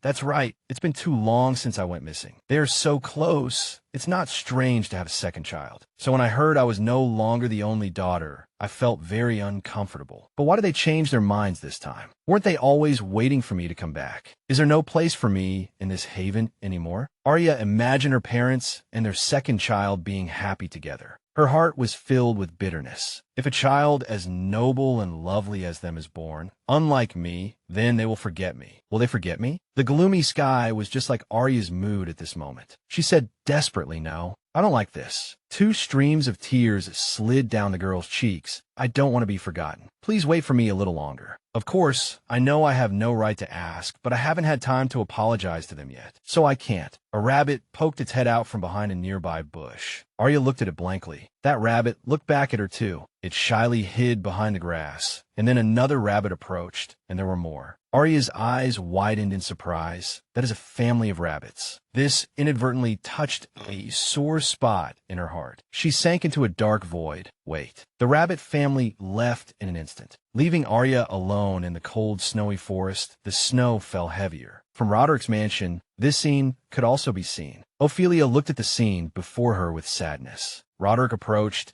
and asked Ophelia, "What are you thinking about?" Ophelia answered gently, "Roderick, no, just like usual, I'm thinking about our daughter." Ophelia recalled with remorse, "I have always regretted it. Losing her that day was my fault. I shouldn't have trusted that nanny. So I have been living in endless longing for her to atone for my sins. I didn't dare hope for a new life either. My heart aches for her, but originally that was impossible. It should have been so." She remembered the day she found out she was pregnant with the second child. It's truly a miracle. I have always missed my lost daughter, but I can't abandon this innocent life just because of that memory. Arya, my daughter, the weather is so cold today. Are you wandering on the road? Please forgive this mother. I will also raise your younger brother or sister with all my love, hoping that one day he or she can become the warmth that brings you back. So don't think this means I've forgotten you. Your parents still love you very much. Even now, I still imagine many things that could have happened that day. If only I hadn't left you alone, it would have been great to share this joy together. A tear slid down. She regretted, if only I could turn back time. Back to that cold, snowy night. Arya despaired. What should I do? She ran fast in the bad weather. Because I kept chasing the rabbits, I got lost in the forest. That was just a family. She thought of her father and mother. Arya pursed her lips in extreme pain, and she continued to run on the road. The weather was gloomy and foggy. Arya fell to the ground. Byron stood arrogantly, witnessing everything. He frowned, looking impatient. However, he still said in a gentle but fake tone, "It's late, daughter. It looks great outside, right?" Arya sobbed. "I'm sorry, I was wrong." Byron said coldly, "My daughter, are you really sorry to your father?" Arya comforted herself. "I must stay calm. Byron just wants to see my miserable state, not discover that I betrayed him, so I must do as he says." Thinking of this, Arya pleaded, "Please forgive me. This time, father." Byron looked at Arya with cold eyes. Arya's current appearance reminded him of what Ophelia had said. "I decide where I live. Why should I apologize to your highness?" This made Byron make a decision. "You're not allowed to enter the house tonight." Claude hesitated. "Master, this." Byron interrupted. "Don't open the door for her. Didn't she feel very comfortable leaving me? Then let her enjoy it properly and come back later. I must carve this sin deeply into her heart." Claude grabbed him. "Master, wait." Byron got annoyed. "Do you dare to defy me?" There was no other way. They had to obey Byron's order and close the door. Arya sat on the ground, comforting herself. "Calm down. Even if I hadn't returned late today, Byron would have found an excuse to get angry. It's okay. I can endure it. What is this inner pain?" Claude kept persuading Byron. "Master, the weather is very cold today. If we leave her outside." Byron didn't care. "I have a reason for doing this. Leave it alone and go prepare the luggage." Claude was surprised. Byron explained, "I heard that damnable Vishafen appeared on the other side of the forest. Originally, I didn't pay much attention because after the last commotion, they only focused on the west. But who would have thought they would chase those traces for 3 years, turning the empire upside down to search? It's truly persistent to the point of being disgusting. But our time hasn't come yet, so now we must retreat temporarily. Just let that little Arya faint and throw her into the luggage compartment. No matter what she looks like, she has that guy's blood flowing in her. I don't want to see her at all right now." Claude looked at him in fear. He thought in horror. In short, this is just to vent his anger. I know he often acts on emotion, but isn't this a bit too much? Claude thought, why am I following such a person? No, wait, what am I thinking in front of the master? Suddenly, Laura ran to report, "Master. Uncle, it's bad." She suddenly fainted. Byron seemed indifferent, as if it had nothing to do with him. Then he said coldly, "Take care of her. I don't intend to kill her." However, as soon as he finished speaking, Claude and Laura ran away quickly. Only Byron stood there silently. Outside, the snow fell incessantly. Byron was happy. The weather is really nice today. Arya had completely collapsed. In her daze, she heard a call, "Arya, Arya, wake up." This voice is Mother's. Her heart suddenly warmed. This must be a dream, but I can still hear Mother's voice, so warm. No, it's scorching hot actually. I'm dizzy and can't think of anything. In the dream, her mother instructed, "Just relax and rest, Arya." At this moment, Arya remembered Winfred's promise. "Please believe me. I promise you, I will pass the news to your parents. I won't forget you. I will make myself remember you. Both I and your parents will be by your side. Moreover, there are many people worrying about you." Arya slowly opened her eyes. Now, only Claude was by her side. She called his name softly. "Claude sigh, miss. You're awake." Arya said sincerely, "Claude, I don't feel well." Hasn't Claude been lying to me from the beginning? Claude remained silent, unable to speak. The weather got worse, and Claude's mood at this moment was the same. His hand tightly gripped the blanket. Claude was immersed in chaotic thoughts. Could it be? She knows everything? I was sick for several weeks. A few days later, I was stuffed into the luggage compartment, but I didn't know the route. I could only be lucid for moments and open my eyes. The luggage cart was piled with things. Arya was delirious. Claude took me away. But what is that expression? She remembered the days Claude took care of her on the sickbed, his exhausted face. Could it be that while I was delirious? What did I do? Claude spoke up. "Miss, do you know my name?"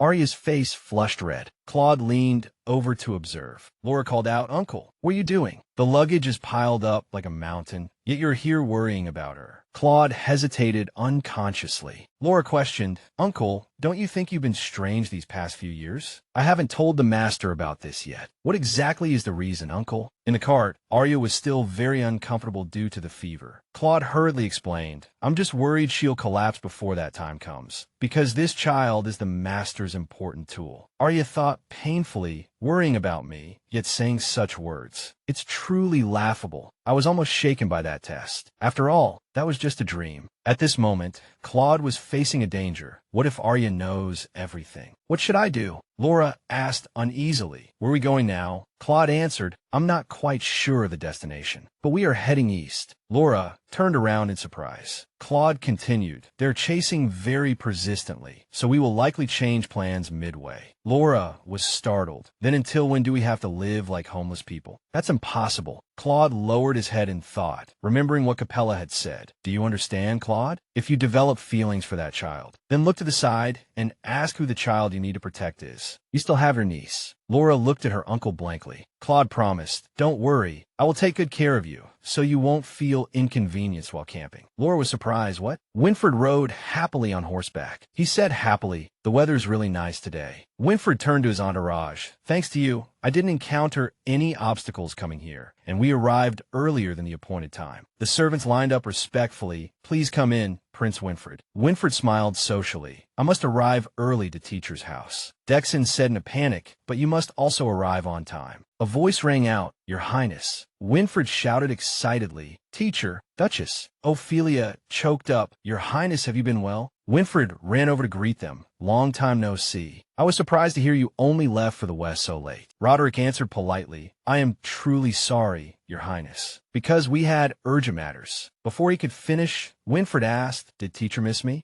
Roderick answered, "Of course, I was curious how you were doing. Long time no see. You've grown so much." Hearing this, Winfred was overjoyed. "Do you really think so? However, I'm almost an adult too. I've grown taller, and my voice is deeper and nicer." But before talking about that, he took out the gifts from when he was small to big. "You must accept my congratulations first. This is a gift from His Majesty, including new fabrics beneficial for health, food ingredients, and a sachet to aid sleep." Roderick was helpless. "Your Highness, isn't this a bit too much?" Winfred still maintained that smile. "No, I prepared another gift." Roderick looked blank. "Is this excessive gift-giving hereditary?" "Very cute." Winfred made a solemn expression. "And my most thoughtful gift is this high-grade music box. This is custom-made, so please take a good look at it." Ophelia smiled kindly. "Thanks to you, I can smile like this. Please convey my gratitude to His Majesty." Winfred answered, "Yes, leave it to me." He secretly rejoiced. Fortunately, they don't look too sad. Before leaving, his father had said, "I have something to tell you. This happened when you were young, so you might have forgotten. The Duke's family once lost a daughter. Now they have a child, even though they haven't found that daughter yet. So they might be even sadder." Winfred choked up, yes. Remembering what his father said before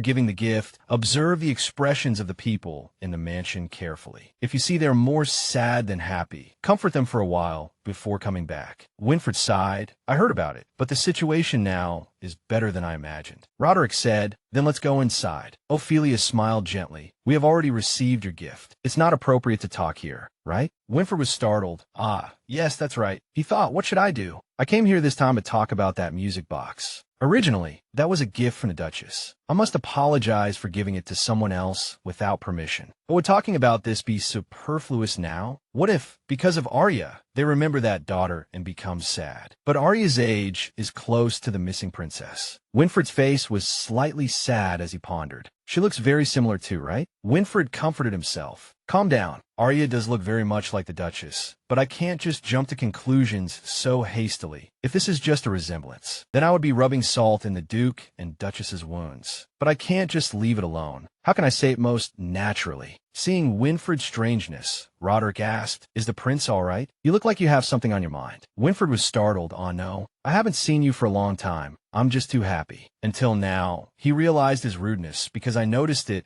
My eyes keep unconsciously turning to the Duchess. I must restrain myself. Both were confused by Winfred's strange behavior. Roderick had something to do? Oh, I almost forgot. I have to go get an urgent letter. You two talk first. I'll go write a reply and come back immediately. Ophelia answered gently. Okay, go ahead. Winfred's mouth dropped open. Did teacher leave me alone with the Duchess on purpose? Come on. Ophelia looked at him, her eyes sparkling. So, Prince, what do you want to say? Winfred had no choice but to speak.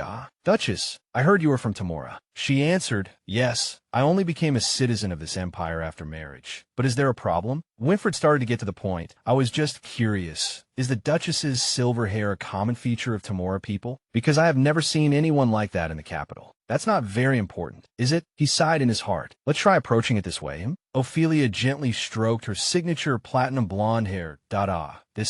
This hair color is quite rare, isn't it? I only inherited it from my mother. It's not a common trait among the Tamora people, but now it has become the symbol of the Hailing family. Hearing this, Winfred froze. Hailing? Ophelia explained. It's been a long time, so you might not remember clearly, but that was my maiden name before I got married. In Winfred's mind, the images of two people suddenly overlapped. His face stiffened instantly, and Winfred stood up abruptly. Ophelia asked in surprise, Your Highness, what's wrong? Winfred hesitated for a moment. 3 years ago, I met a silver-haired girl. Ophelia was somewhat confused, but spoke slowly. No matter how rare this hair color is, it's not non-existent. The possibility of it being related to my mother's family is not very high. Winfred continued. She said her name was Elia Hailing. Ophelia was shocked. What? Winfred lowered his face. She was a girl with silver hair like yours, madam, and blue eyes like master. She claimed to be. He stopped suddenly. Ophelia began to choke back tears. Elia. Somewhere, a letter was sent to Ophelia. Sorry for not writing back until now. My schedule was so tight that I forgot. But since you asked me to come, forgive me this time. Tada!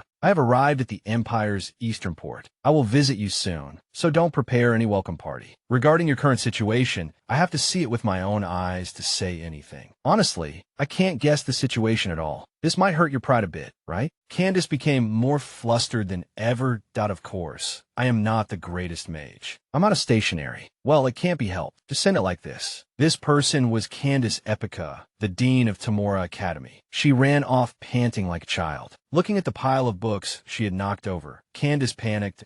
I was in too much of a hurry. A man rushed over and said, Miss, let me help you. You came to this empire with so many things. Candace opened her eyes wide in surprise. How did you know I came from Tamora? The man replied, just now when you were writing the letter, you mumbled it out loud. However, you should carry less luggage before taking a carriage. I'm not joking. It's dangerous. This made Candace even more curious. Dangerous? Why? The man explained, these days, bandits are rampant in the mountains over there. They seem to rob the luggage of all travelers they meet on the road. So any vehicle full of things is a prime target. That's why I suggest you carry less luggage, and it's best to take a private carriage. Candace thought, this area didn't have such things before, right? The man was a bit stunned. How do you know so clearly? Isn't this your first time in this empire? Just as you said, this area has gotten worse in the past 3 years. I don't know how the criminals from the west escaped here. It's really baffling. Candace remained silent. She replied politely, thank you for helping me. I'm leaving. The man said, okay, be safe on the road. Candace sighed softly. She told herself, Ophelia must find her daughter quickly. Over here, Byron's men were passing by on horseback. Elia was hiding in the back of the cart. Candace thought, but I don't know where to look for her right now. Elia was still a bit exhausted from the fever. The sky today is really beautiful. The scene switched to the Duke's residence. Roderick had just heard the news. Elia is in Primus. Winfred was speechless for a moment. That I'm sorry I couldn't say it earlier, but it seemed Elia was in a very dangerous environment, so I couldn't speak carelessly. Ophelia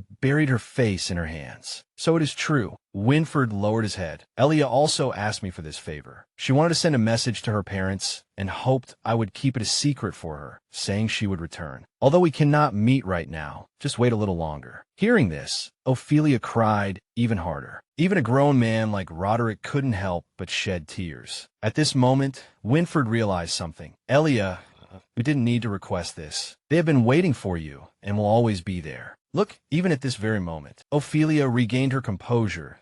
I am truly sorry, Your Highness. I couldn't help crying, but now I have calmed down. Winfred said flusteredly, you don't need to apologize. But it really is a coincidence that the girl you met was the princess. Ophelia smiled brightly. That must be because you and my Elia are fated. Winfred was surprised. Fate? She added, Elia used to be your fiancée. Winfred's eyes widened, and he froze in his tracks. Wife? This. Seeing this, Ophelia reconciled. I was just joking. Winfred blushed. What is this? Elia was my fiancée. Elia was mine? Winfred was confused. What are you talking about? She began to tell the story that it happened like this. In the Imperial Palace, many years ago, the Roderick family and the Imperial family were having a friendly meeting. A young voice rang out, I don't want to go anywhere right now. His mother asked gently, why, son? The boy continued, it's not to do anything special. I just want to look at Elia. Can I? Just that one question made the parents laugh nonstop. Ophelia asked, is that so? Is Elia very pretty, son? Winfred said firmly, oh no, yes. The emperor exclaimed, oh my, this won't do. We must have your daughter and my son engaged. Roderick's face darkened. That I hope you won't make such jokes. Lord Pels laughed until tears came out. Why? My son is a good husband, you know. Roderick said helplessly. I'm not saying His Highness is lacking in any way. Pels continued joking. Then it's me? You have a problem with your future-in-law? Roderick was speechless. Winfred asked innocently, what is an engagement? His mother answered slowly, that is a promise to become husband and wife in the future. It is a lifelong relationship where two people are willing to stay together for a lifetime, loving and protecting each other. Winfred's eyes sparkled. He looked at little Elia in front of him and said happily, I want to be with Elia. Before he could finish, a voice interrupted him.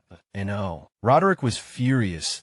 It is too early to discuss Elia's marriage. Maybe wait 100 years. Even for you, your highness, you have to wait until you are an adult. The emperor laughed nonstop. This guy, why are you so serious? Father, his majesty is joking, right? Winfred had tears in his eyes. The emperor immediately became serious again, but I was wrong. Don't make that sad face anymore. Winfred still stated affirmatively, I am not joking. I want to be engaged to Elia. Ophelia was amused. Oh, that's how it was. Winfred blushed. It's more embarrassing than I imagined. She smiled brightly. He was clearly embarrassed, but I welcomed it with all my heart. I was very happy, because all the people I love were by my side. I didn't think there could be a more perfect day than that. If your highness gets married in the future, perhaps you will understand. I had forgotten that bright future for a long time, but thanks to Prince Winfred, I can dream again. I really thank you very much. Winfred pondered. The Duchess said so much. I kept my promise too late. This feeling, I must repay it sometime. But if that's the case, the scene switched to a desolate forest. Byron's group's carriage was traveling on the road when suddenly a voice came. Hey, stop. Cloud stepped forward gloomily. Stop the carriage. The coachman exclaimed, Mr. Cloud looks no different from a bandit. Laura said excitedly, more like a fur trader, right? Are we really going to greet people looking like this? Cloud replied, it can't be helped, Laura. Security around here has become tighter, so we have to split up and regroup later. As the vanguard, I must help the others who don't know the way. He was constantly worried in his heart. How is Elia's condition? Cloud said, Miss, get off the carriage. Elia was still a bit drowsy. Are we there? Sadness showed in her eyes. Cloud asked, your fever hasn't gone down yet, has it? Laura said with a hint of impatience, if you take this guy's magic medicine while having a high fever. Cloud said softly, even if we can't reveal our identities, health must come first. If medicine won't do, then use a cloak. Laura beside him questioned, are you worrying about the young miss right now? Cloud quickly explained, it's not like that, Laura. At this moment, Elia spoke, hey, talk about that later. By then, a group of royal people had approached. Laura was terrified. What should we do? Cloud soothed, calm down. It will be more suspicious if we run away now. Besides, we already agreed to pretend to be fur traders. He turned back and instructed, Miss, please hide and stay quiet. The group was getting closer. The man said, sorry, we are the Eastern Knights responsible for security in this area. We are patrolling because there are many bandits recently, so please state your identity and reason for passing through here. Cloud introduced himself with a fake identity. My name is Ben. I am a fur trader, transporting leather imported from the port. The patrolling soldier paused for a moment. The leader said, can you prove you are a merchant? Cloud remained calm. Yes. The transaction ledger is in the carriage. The guard tried hard to recall. This face is familiar. When their eyes met, both were startled and launched an attack without a word. Another guard shouted in panic, "What are you doing?" The man explained while fighting, "He is on the wanted list. He is the criminal Mr. Dexon has been issuing wanted orders for in recent years." The other person was surprised. "What? Go back and call more people quickly." Cloud thought, "Alexia, it's useless. It's hard to avoid conflict in this situation. Before things get bigger, I must kill them and escape." Suddenly a voice came, "Cloud." Cloud stopped, surprising the guard. He panicked at what's wrong. Suddenly the sword lost its power, but it wasn't that heavy either. Elia spoke. "I will fight with you." She walked confidently. "This will be an opportunity to test my skills." Cloud was surprised, miss. He advised, "You can't fight right now, so you don't need to." Elia refused. "If not now, when can I practice?" Elia calculated, Cloud will kill those knights, so I must stop him no matter what. She pretended to say, "Don't run. Is it because of me that you're going to call more people?" The guard became alert. "Why should we listen to you?" Elia said sternly, "Give me the sword, Cloud." The guard were terrified. They discussed, "What should we do? Should we go for reinforcements?" "No, let's fight." The guard frowned. "There is no information about a child using a sword on the wanted list. Originally, border knights like us can't beat Yorga, so we must manage to get information and save our lives."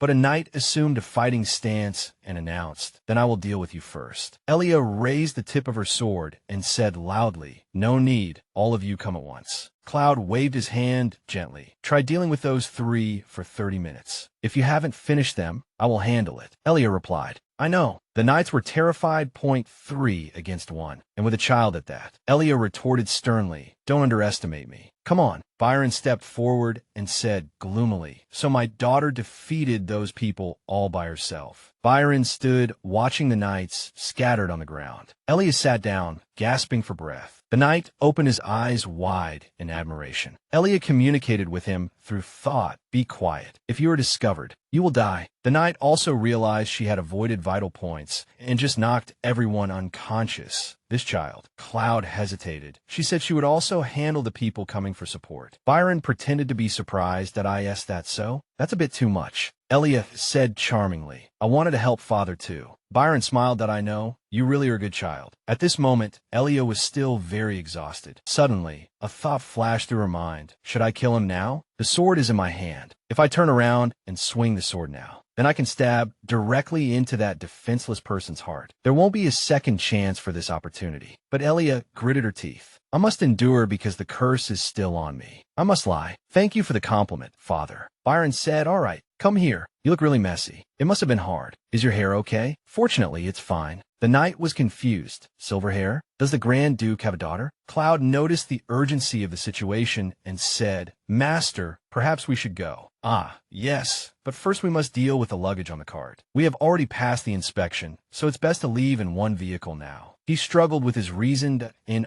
Byron will run away again. Damn it, I want to use this last bit of strength to catch him back. Elia knew what he was thinking and stopped him. "Don't do that. Just stay there. Take your teammates back, and don't think about sending anyone to follow. I am not siding with Byron, but now is not the time. Please pass this message to the person who is coming soon." Cloud urged, "Miss, let's go." Elia answered immediately, "I'm coming." Their carriage left quickly. Under the bright full moon, it was pitch black. A voice asked, "Where are the others?" Byron explained, "They will wait at the old base, because Capella hasn't arrived yet. We have to go pick her up." Elia was a bit disappointed.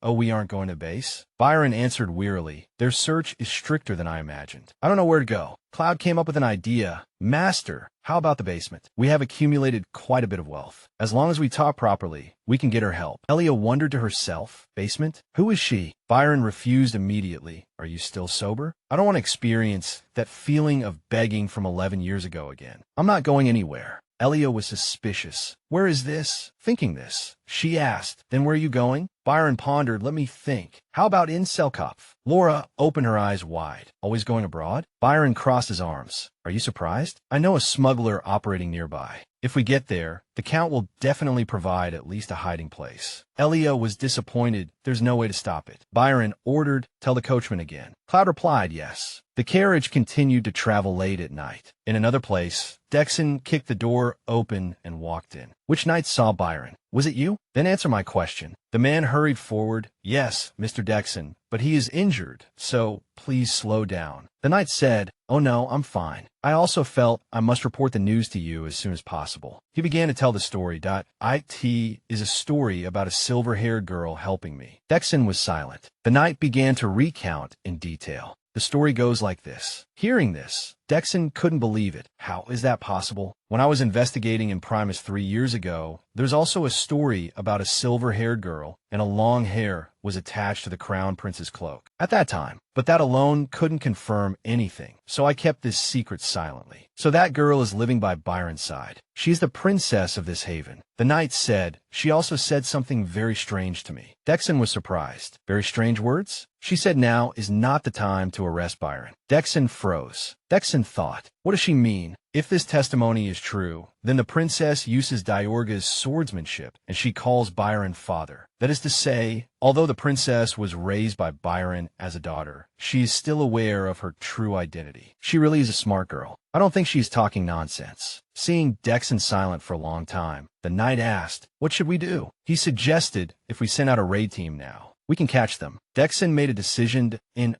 don't send a raid team. You and the other knights must keep this secret. The knight was skeptical. You believe it? That child words? Dexon stopped him. The question of believing or not comes later. Just the fact that it has been exposed is enough to show that the child is a hostage. If we rashly arrest Byron, that child will be in danger. So I will go back to the palace to report first. His Highness the Crown Prince is returning. Upon seeing the attendant, Winfred greeted happily, Mr. Dexon, you've worked hard, running all night to rush back. Dexon replied respectfully, yes, I have returned. Winfred said, I was surprised yesterday. I didn't expect you to have urgent business and run all the way to the east. Winfred received the notification while at the Viscount's residence, an urgent message. Dexon lowered his head. I am truly ashamed to entrust the responsibility of protecting the crown prince to the Duke's family. Winfred still comforted gently. It can't be helped. Thanks to that, I could stay one more night at Master's house. I'm very happy. So it seems you have collected important intelligence. A stern look appeared on Roderick's face. Winfred said seriously, seeing Master come to the palace is enough to know. Dexon said kindly, yes, I will report everything in detail up to now. If we reorganize all the information. The Duke's family and the Emperor met. The Emperor looked at the letter and said, so this haven's Princess Elia is still alive, and she is living under my foolish younger brother. And she said not to pursue. What do you think about this? Roderick was sad. Winfred nominated, let's hear Dexon's opinion. Dexon replied, if it is as described, then the princess possesses the qualities of a swordmaster. Although these are border knights, not everyone can fight her alone, yet it is unreasonable that she cannot escape from Byron. Winfred also realized something strange. He turned to his father and Roderick and said, that's right. Elia from a few years ago also clearly said she would leave if she wanted to.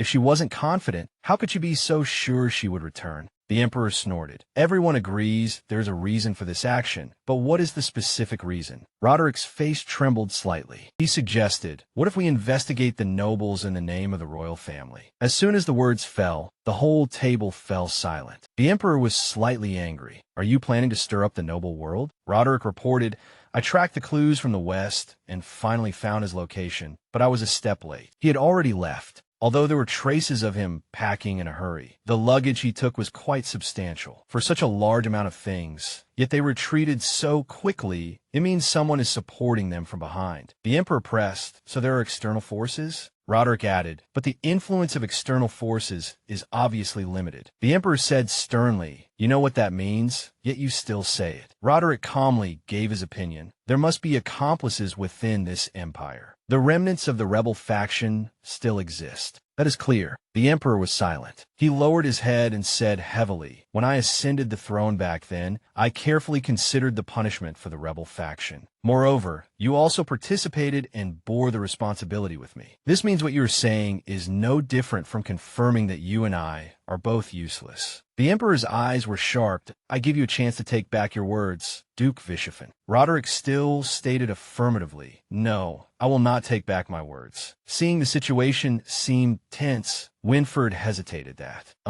Then, before anything happened, the atmosphere softened. The Emperor smiled. We must get the list from the Ministry of Internal Affairs. Roderick also reconciled automatically. I will arrange the schedule personally. At this time, Dexon said, Prince Winfred has only recently attended these meetings, but they're always like this. The Emperor smiled like a flower and explained, "The Duke is both my confidant and someone who dares to be honest with me, so he is truly precious." He taught his son, "You should also cherish the relationships that will come and choose your friends carefully." The Emperor returned to the main topic. "So the fact that the princess cannot return is also related to this matter?" Roderick replied, "I think so. So I made this suggestion. Although this hypothesis is a bit vague, I still want to investigate as clearly as possible. She said she would return, so I also want to do my best to be worthy of the title of father." At night, the coachman's voice rang out, "Are you really going here?" Candace replied, "Yes, that's right. I will be back later." The coachman said confusedly, "You really are a strange person. You must stay alert. This place has long been occupied by dangerous people. I will only wait for 3 hours as agreed. Please be quick." Candace stated affirmatively, "Yes, I'll be back soon." Candace looked around, feeling a bit excited in her heart that I found the right place. Dangerous places like this usually circulate original information. Ophelia's family is too upright, so they never thought of coming to this place. A friend like me, you must step up to help them. Although I can't find a reliable informant immediately, I can look for the biggest tavern and go and see. Suddenly, a scream echoed. Candace jumped in panic. On the other side, 2 men were bullying a woman. "Come play with me." The girl struggled. "Let go of me." Candace thought, "That girl is in danger." Laura said flusteredly, "I just came out to run some errands." Candace panicked that I must help her. What magic should I use? Suddenly, Elia appeared unexpectedly. The pervert froze. "What is that?" He opened his eyes wide. Elia, with her face tightly covered, landed neatly on the ground. The other guy said blankly, What is that?" "Just a child." Elia rushed over and attacked him. Candace was speechless with shock. The group lay scattered on the ground. Elia said in a reproachful low voice, "I had a hard time finding you. Father is angry because you are late." Candace was still immersed in chaotic thoughts. Blue eyes? What is that? An extraordinary girl. Candace shouted, "Hey, I want to talk to you too. Just for a moment." Elia and the maid stopped. She bowed hurriedly. "You are the one who wanted to help me, right?" "Thank you." Hearing this, she was confused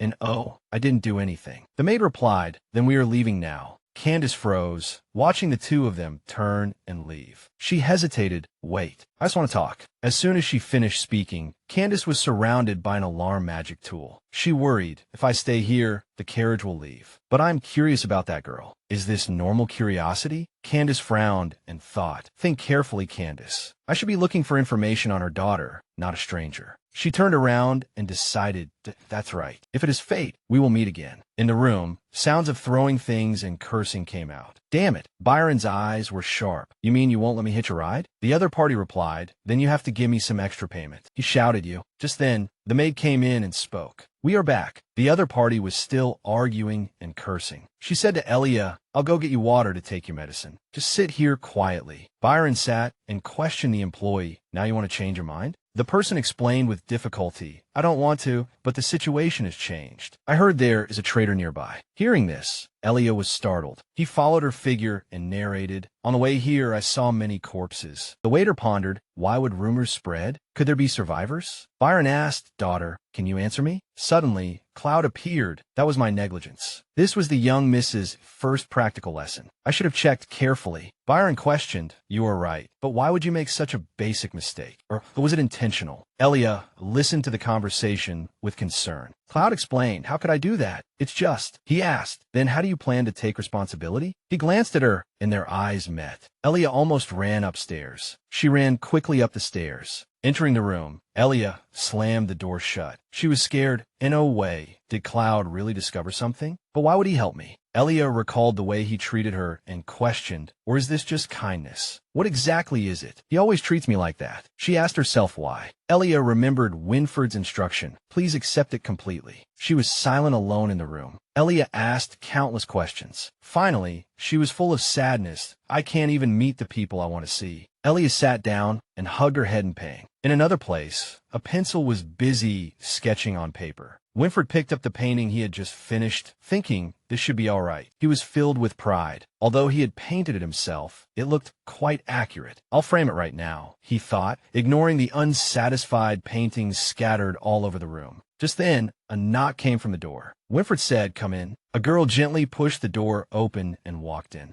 Binka, carrying tea, smiled and said, "Prince, I brought you hot tea. Are you still painting?" He called out, "Binka, Winfred said, "You came at the right time. Could you ask the servants outside to bring me a picture frame?" She replied, "Have you finished painting?" "Congratulations." He said, "I'm really sorry to make you work right after you came back from leave." Binka set down the tea tray and smiled. "No, you don't need to be like that. Coming back from leave to work." She began to pour the tea, and Binka continued, "This is something I had planned long ago." Winfred looked at her, smiled approvingly, and blurted out, "Binka is truly kind." She asked curiously, "So who did you paint?" Winfred said excitedly, "Oh, this is..." Binka looked at him, waiting for the answer. Unexpectedly, Winfred stopped. He scratched his head in confusion. "Sorry, it's a bit weird to say." The atmosphere suddenly became quiet and cold. She looked sad. "So that's how it is. I'm just a maid after all." Winfred hurriedly explained, "It's not like that. I'm just embarrassed." Binka smiled yes. She said goodbye and left. "Then please rest." Before leaving, Binka signaled to the 2 guards. She walked down the corridor, her face gloomy. Binka glanced outside, thinking regretfully, the effect is hit or miss. Binka suddenly spoke, "Are you tempting me to make a deal?" As soon as the words fell, a joking voice flew in. "Oh, really?" A gloomy voice sounded. "That magic item has its limitations because it is still in the testing phase. You've already heard the explanation, but you still wanted it. You really are a greedy young lady." Binka said, "I didn't expect the effect to be this poor. Give me some more, or exchange it for something else." The other party immediately disagreed. "No. Do you know how hard it is to create magic that can touch other people's minds? You are not yet worth that much effort from me." The other party said disdainfully, "Your dragon's blood is indeed attractive, but that is all. I have already fulfilled the obligations of this transaction." The other party warned, "If you don't want your infiltration of the palace to be discovered, stop here. I'm leaving." After speaking, he disappeared, leaving her alone in the corridor. Just then, a male servant walked over. He looked at Binka, wondering curiously who was standing there. Too unfamiliar. The male servant approached. She remained silent, then suddenly spoke,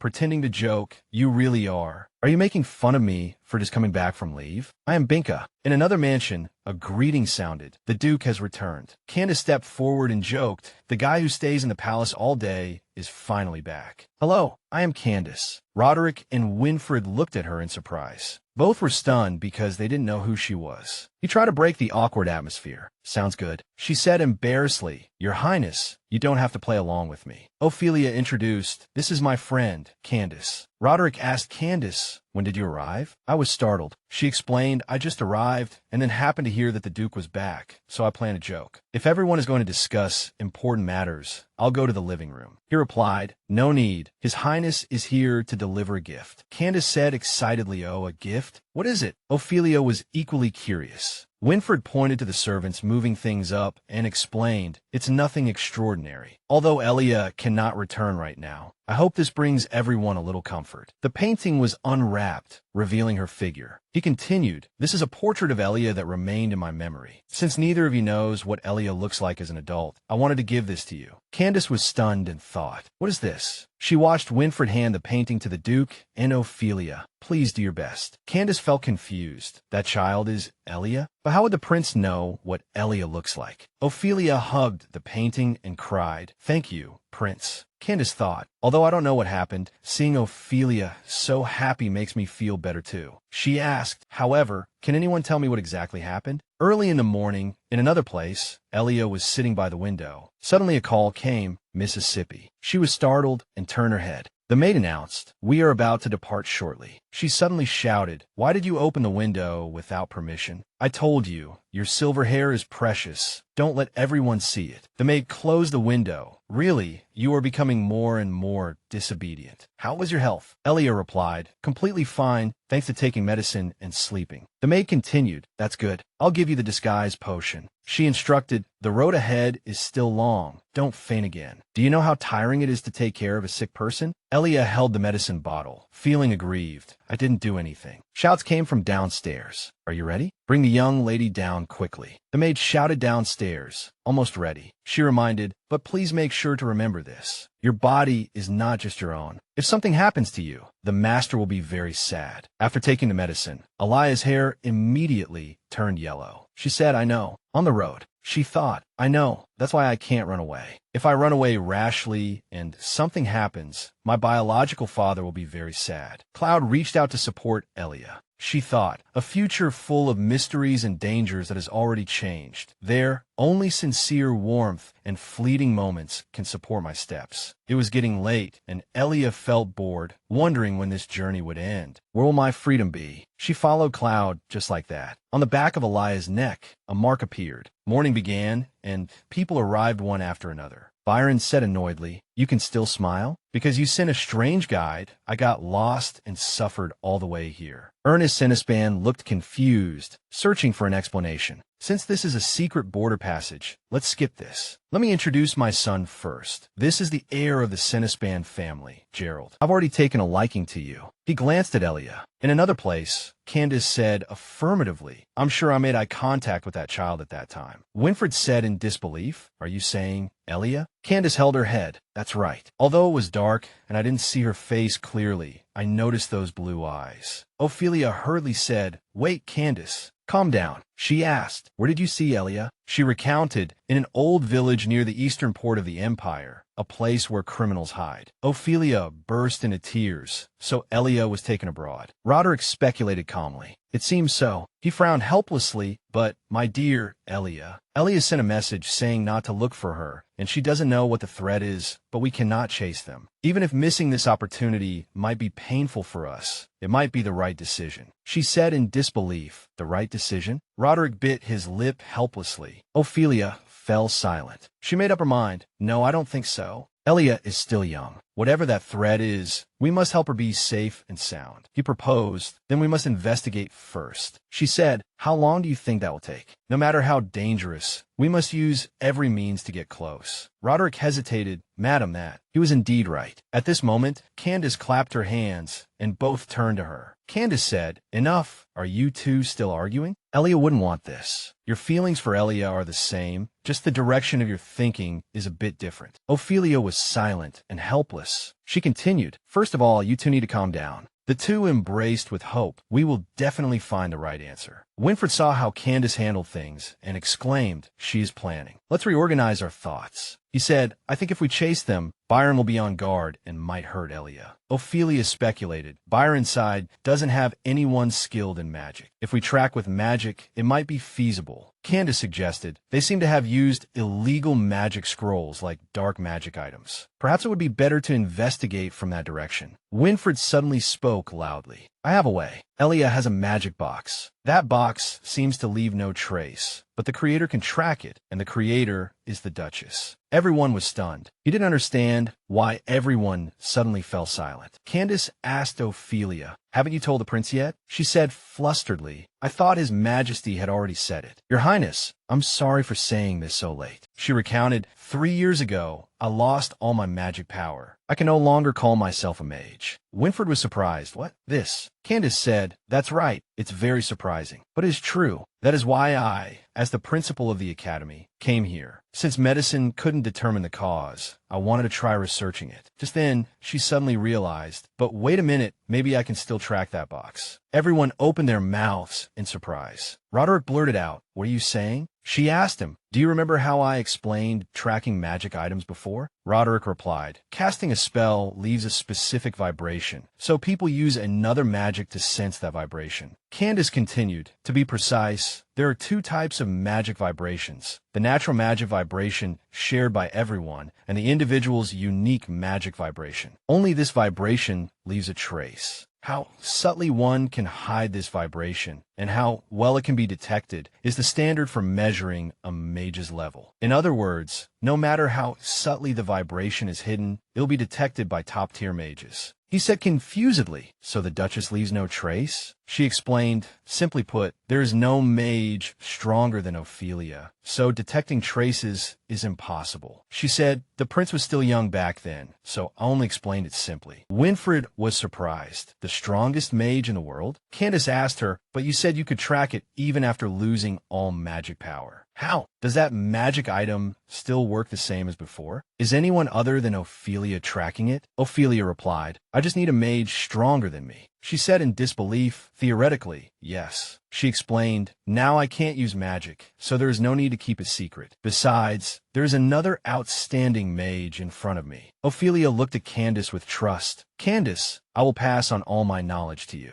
Do you want to become the strongest mage on this continent? In another place at the dining table, Gerald said, I think women should be obedient. Elia sat opposite him, saying nothing. She didn't understand anything, thinking, what is he talking about for no reason? We just met for the first time, just having a meal. He smiled and explained, I was just praising your table manners for being very standard. Don't you understand? Elia tried to answer, thank you. She thought, no one praises people like that. I don't want to talk to this person, but there is no reason. I have never met him in the past, so I have no information. Seeing Elia not focusing, Gerald shouted, hey, are you listening? I asked what your name is. He started guessing. Let me guess. It probably starts with the letter R, right? She replied, I don't have a name. Gerald said in disbelief, huh? Who would have a name? If you don't want to say it, just say you don't want to. Elia fell silent. I have no name to say. What can I say? Of course, my name is Elia, but the current me doesn't know that name. So annoying. He said, then let me give you a name. Let me think. Since your beautiful hair is pink gold. Elia was getting more and more annoyed. She said, hey, I just want to live here quietly and then leave, so leave me alone. He laughed. How can I leave you alone? We're about to get engaged. Hearing this, Elia was stunned with disbelief.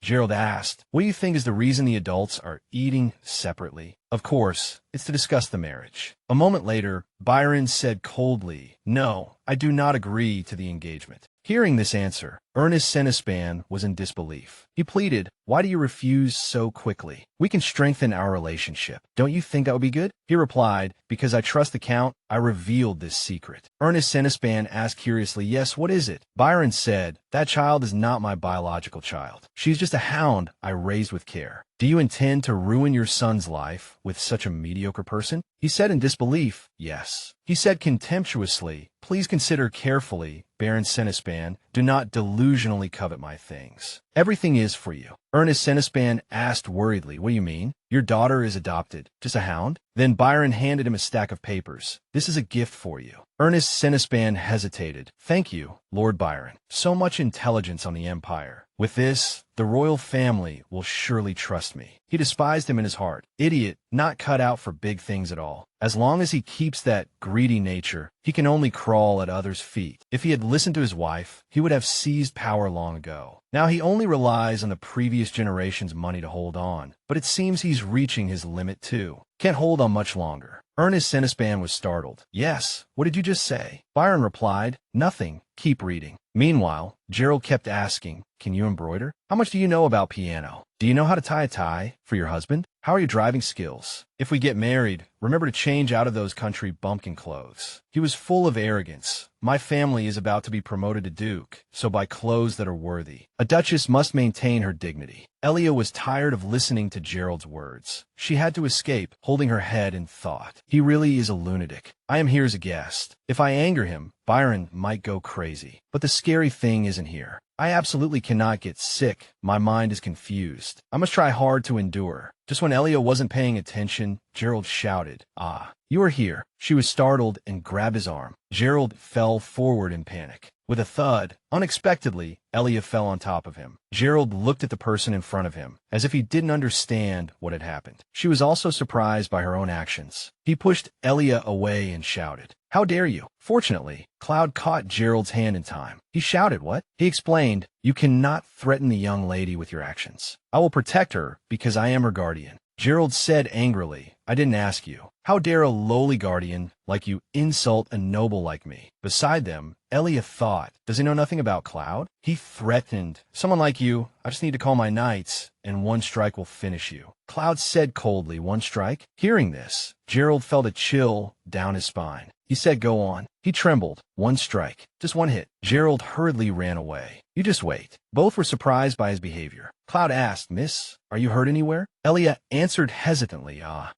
She noticed Cloud was sweating profusely. Did he run over here because of me? she asked in disbelief. Because of me? He said, the engagement is just a lie. Elia asked, what? How do you know? Cloud replied, the master won't let the young lady go. She thought, it sounds a bit uncomfortable, but it is indeed very convincing. Both remained in their original positions, silent for a long time. Sunlight shone into the garden, and Byron witnessed everything from the window. He thought, what is this? It just passed like that. In another place, Winfred felt someone calling him constantly. He asked, Elia? The other party said, I'm sorry, I can't see you anymore. Winfred tried to chase that voice. What are you saying? How can this be? The master is also working hard. I am tracking your traces, searching for information. Your mother's friend, Principal Candace, is also relearning magic. The other party said, that's not the problem. He asked worriedly, then what is it? What's the problem? Elia replied, I got engaged to someone else. Hearing this, Winfred woke up with a start. He thought about the dream just now, then sat up with a worried face. Outside the door, Binka walked in. Are you awake, Prince? Winfred said, yes. Did I sleep very late yesterday? She asked, do you have something on your mind? You came back very late last night. He said, no, just had a nightmare. Binka suggested, if you have any worries, just say them. I will listen. Winfred refused, no, it's not worth mentioning. But Binka, you are really nice. You care about me a lot, right? You must be tired. Binka replied, tired? It is my honor to serve you.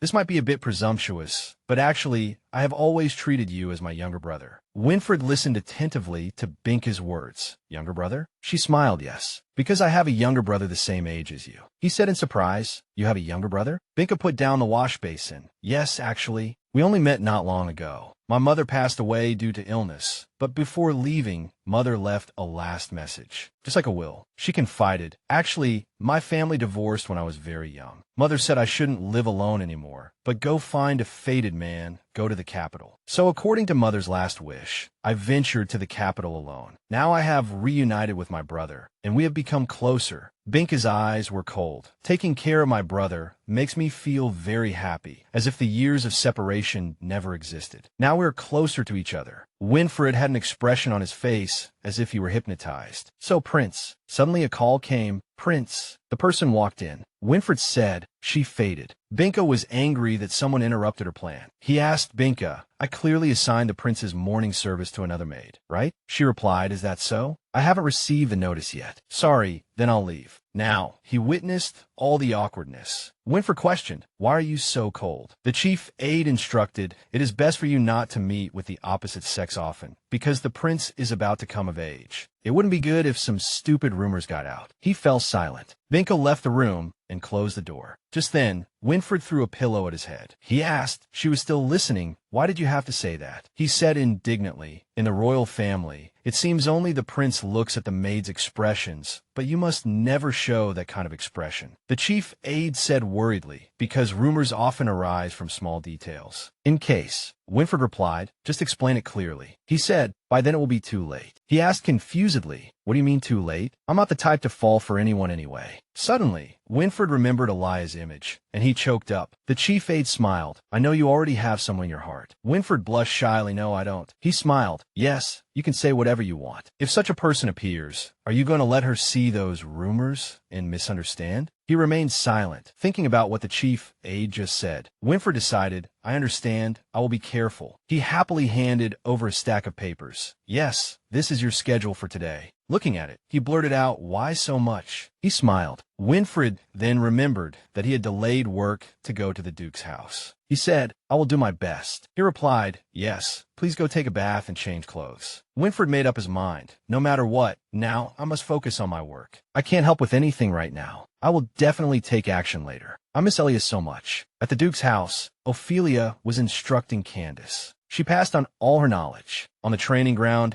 soldiers walked busily, and Roderick was talking to everyone. A serious light shone on his face. Evening fell, and Elia swung her sword stroke by stroke. She was soaked all over. Just then, Gerald appeared behind her. It sent a chill down her spine. Elia immediately ran away. Just then, a glass of water was handed to her. Cloud had appeared there at some point. She took the cup he handed her. Cloud watched her drink quietly. Suddenly, he smiled gently. Night fell. Half a year later, in the Duke's mansion, a joyful voice sounded. The child was born safely. Roderick hurriedly pushed the door open and rushed in. The midwife handed the baby to him. Duke, here. Looking at the crying baby, baby, she exclaimed. The young master is truly handsome. Roderick looked at the baby silently. He said flusteredly, Madam, you've worked hard, worked hard. The beautiful child looks like you. Ophelia smiled. Doesn't he look more like you? Have you thought of a name? Suddenly, Candace rushed in. Ophelia, Duke, what happened? It's not the due date yet. She instructed. Candace, you just focus on your research.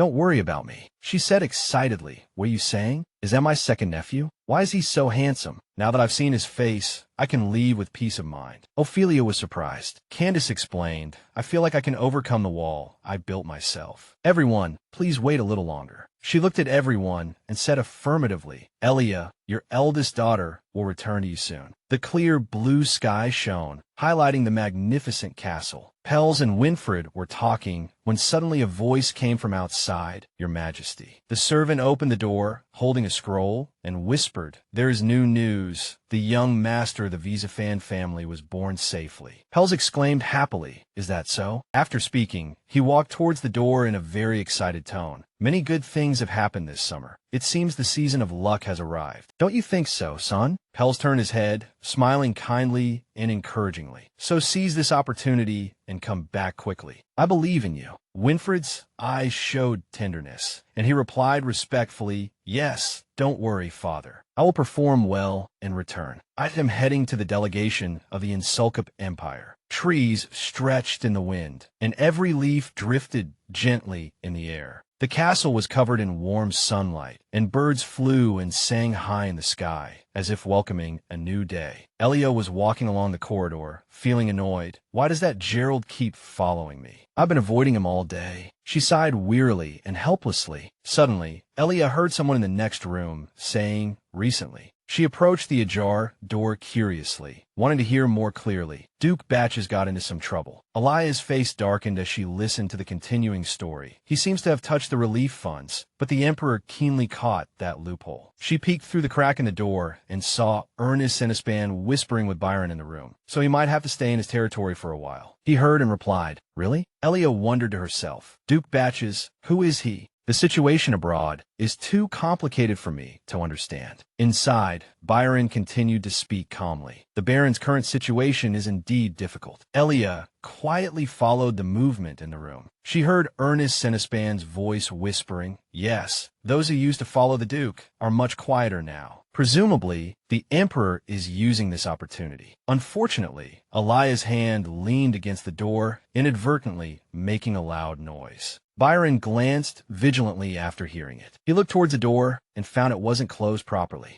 Elia nervously hid behind the wall. Suddenly, she heard Byron order, Go close the door. Ernest Sinispan obeyed. Yes, it is a bit cold. What I wanted to say just now was. Elia took the opportunity to run away hurriedly before being discovered. Inside, Byron continued to speculate. It seems the Emperor will appoint his son as the crown prince. Ernest Sinispan tried to appease him while walking towards the door. A person of lowly blood only got the throne by luck. Enjoy it for a few more years, and that position will return to the Duke, the legitimate heir. Don't we have a way to stop it? Byron calculated quietly in his mind. If even this Baron has realized it, it seems things have developed to a point where they cannot be stopped. After thinking for a moment, he raised his beer mug and asked casually, The appointment ceremony for the Crown Prince of Insulcup is coming up soon, isn't it? Hearing this, Ernest Sinisfon spun around abruptly and shouted, That won't do. During the upcoming summer event, that prince will be bringing a delegation here, so we cannot let this opportunity slip by. Byron, who was drinking beer, paused his movements upon hearing this. He grasped the main point of the story. That brat is coming here. Ernest Sinisfon put on a knowledgeable air. Yes, this year is when he comes of age. Suddenly, as if a thought struck him, Ernest Sinisfon pondered for a moment and proposed, By the way, if we were to assassinate the crown prince. Byron poured his beer and objected. No, there are too many risk factors. Ernest Sinisfon didn't give up. He continued to plead, Let's just try it once. Who knows what might happen? And even if we fail, it will be enough to cause chaos. Byron angrily slammed his beer mug heavily onto the table. Under the immense impact, drops of beer splashed everywhere. A cold and dangerous look flashed across his face. You're too noisy. The surrounding atmosphere seemed to drop several degrees instantly. Ernest Sinisphon froze in place, unable to move. He became flustered and stammered out an explanation. But I meant, Byron cursed inwardly. Idiot. On the surface, however, he said something else. You should try changing the direction of your thinking. Ernest Sinisphon didn't quite understand. Change. Change direction? Byron nodded in confirmation. Ah, Sinisphon. He continued his analysis, every word striking a chord in the other man's heart. Are you really willing to be a servant to a hopeless duke? If that's the case, the emperor will dominate you.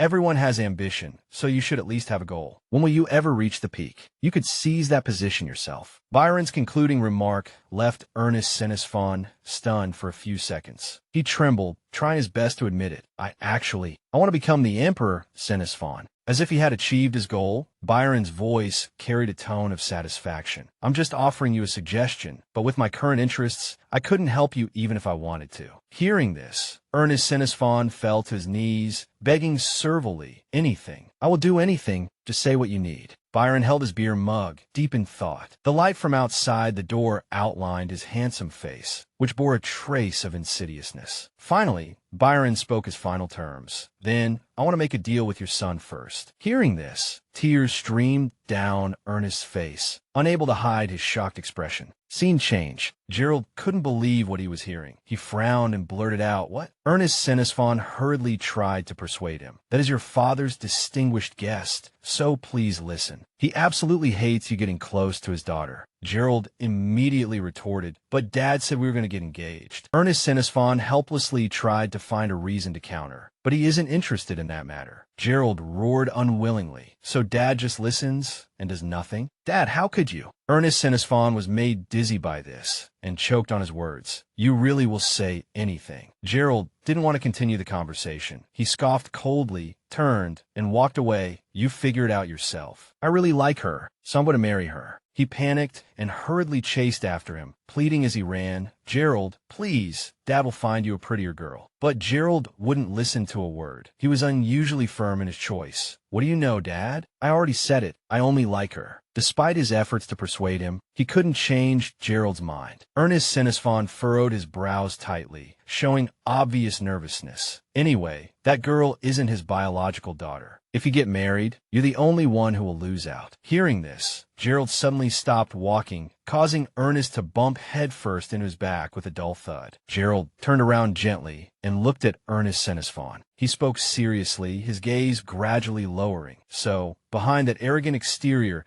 she has a humble status." Ernest Sinisphon also raised his hand hesitantly to explain, well, I'm not too sure. It seems to be a secret that cannot be revealed." Gerald smiled bitterly, seeming to suppress the mockery in his heart. Afterward, he agreed to compromise. "Fine, Dad should go ask that guest for clarification." Ernest Sinisphon was very surprised by this sudden turnaround. Gerald held up his index finger and announced majestically, "One day." With a very firm and determined look, he decisively proposed a condition. "She must stay with me for 1 day before that. Otherwise, I will maintain my original decision." Dad should tell him this is an agreement between me and him, not with Dad. If you want a man to give up, he should at least cooperate. Dad is right. Ernest Sinisphon had no choice but to relay the message to Byron. With a cigarette in his mouth, Byron waited a long time before speaking. "One day, you should pass the word. I agree to this deal." On the other hand, Byron secretly evaluated in his mind, more reckless than his father. Scene change. The sky in the garden was clear, and 100 flowers were in bloom. A voice came from somewhere. "So that's how it is." It was none other than Gerald. While observing Elia practicing swordsmanship, he said smugly, "We will become a couple sooner or later." Elia sighed wearily and said,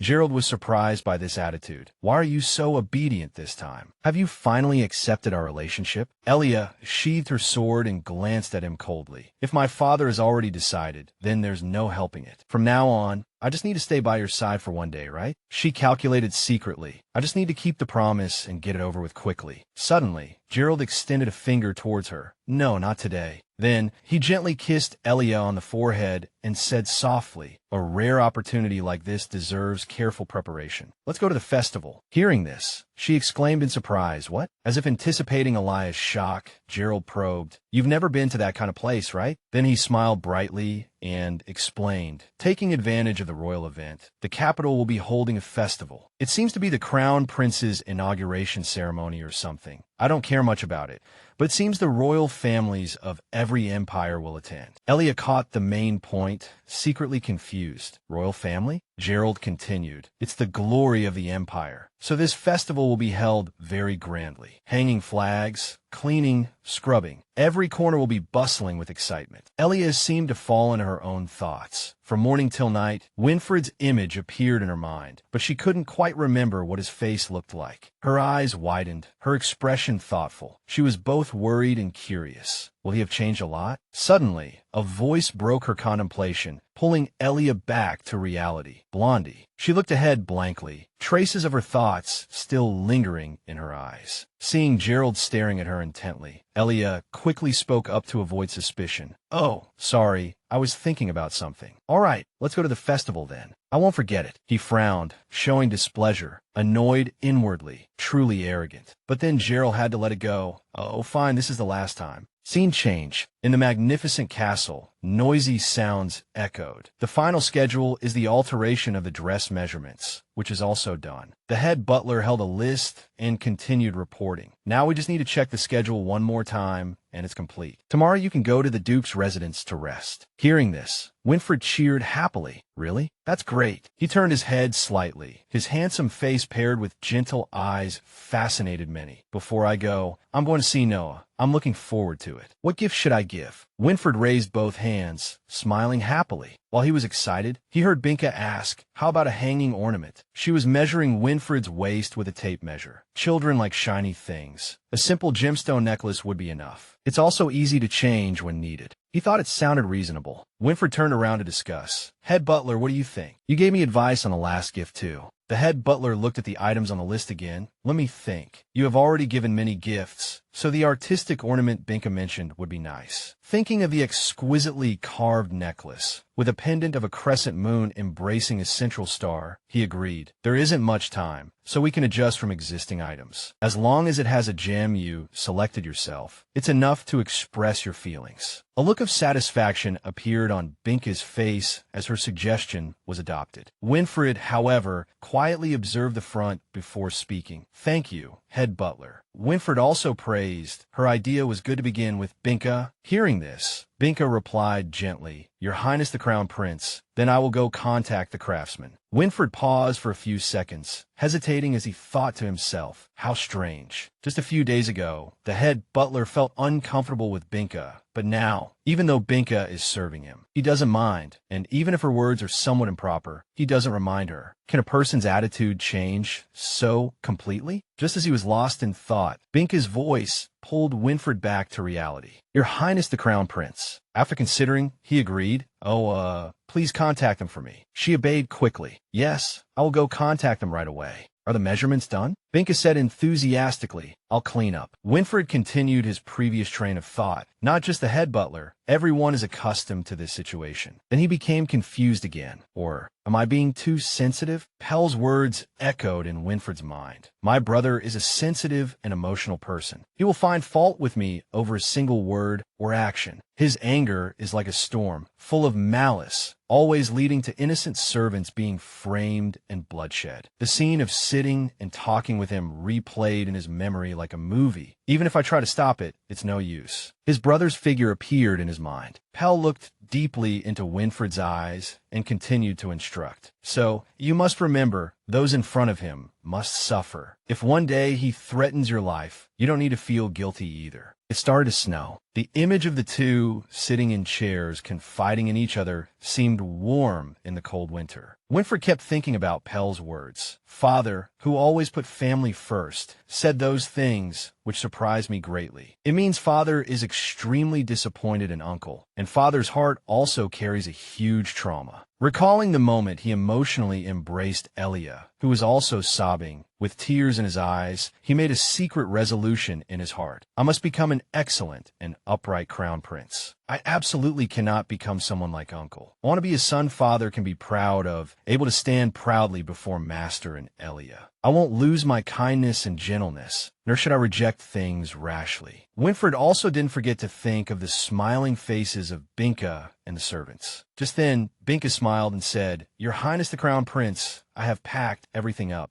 Winfred stopped immediately and stood up abruptly. He replied coldly, indicating he understood.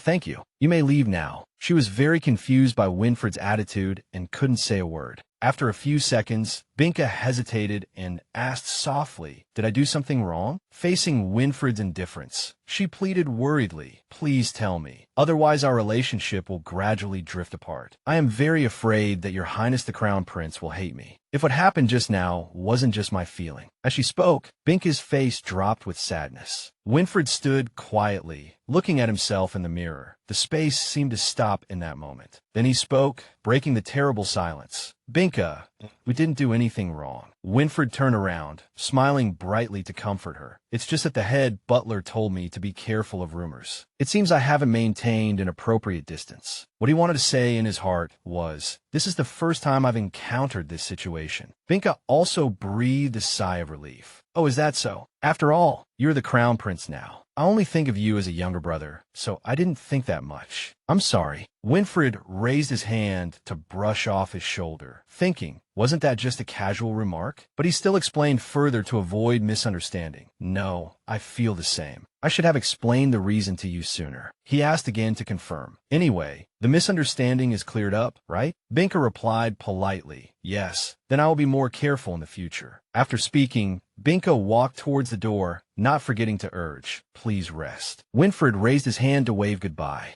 He lowered his hand, but his face still wore a thoughtful expression. Binka stood outside the door, covering her mouth in contemplation, then quietly thought, "It should be fine, right?" Scene change. Candace sat at a table, her serious eyes carrying a threat. "Give me the intel, quickly. Hurry up, give me the intel." Candace kept slapping the table, urging the shopkeeper. The noise attracted the attention of surrounding customers. One person asked curiously, "Who is that girl?" The boy sitting next to him seemed accustomed to it. "She suddenly appeared 2 days ago, demanding information about illegal entry." Hearing this, the person who was observing Candace shouting earlier exclaimed in surprise, "What? Why did no one stop her?" The boy next to him explained, "They did stop her. Bunny already stopped her." The boy continued to wonder, Isn't Bunny the captain? Then why is that girl still making such a ruckus? Suddenly, Bunny kicked the door open and shouted towards the seated Candace, "Sister, I got the intel." At this moment, the boy pointed to the back and answered,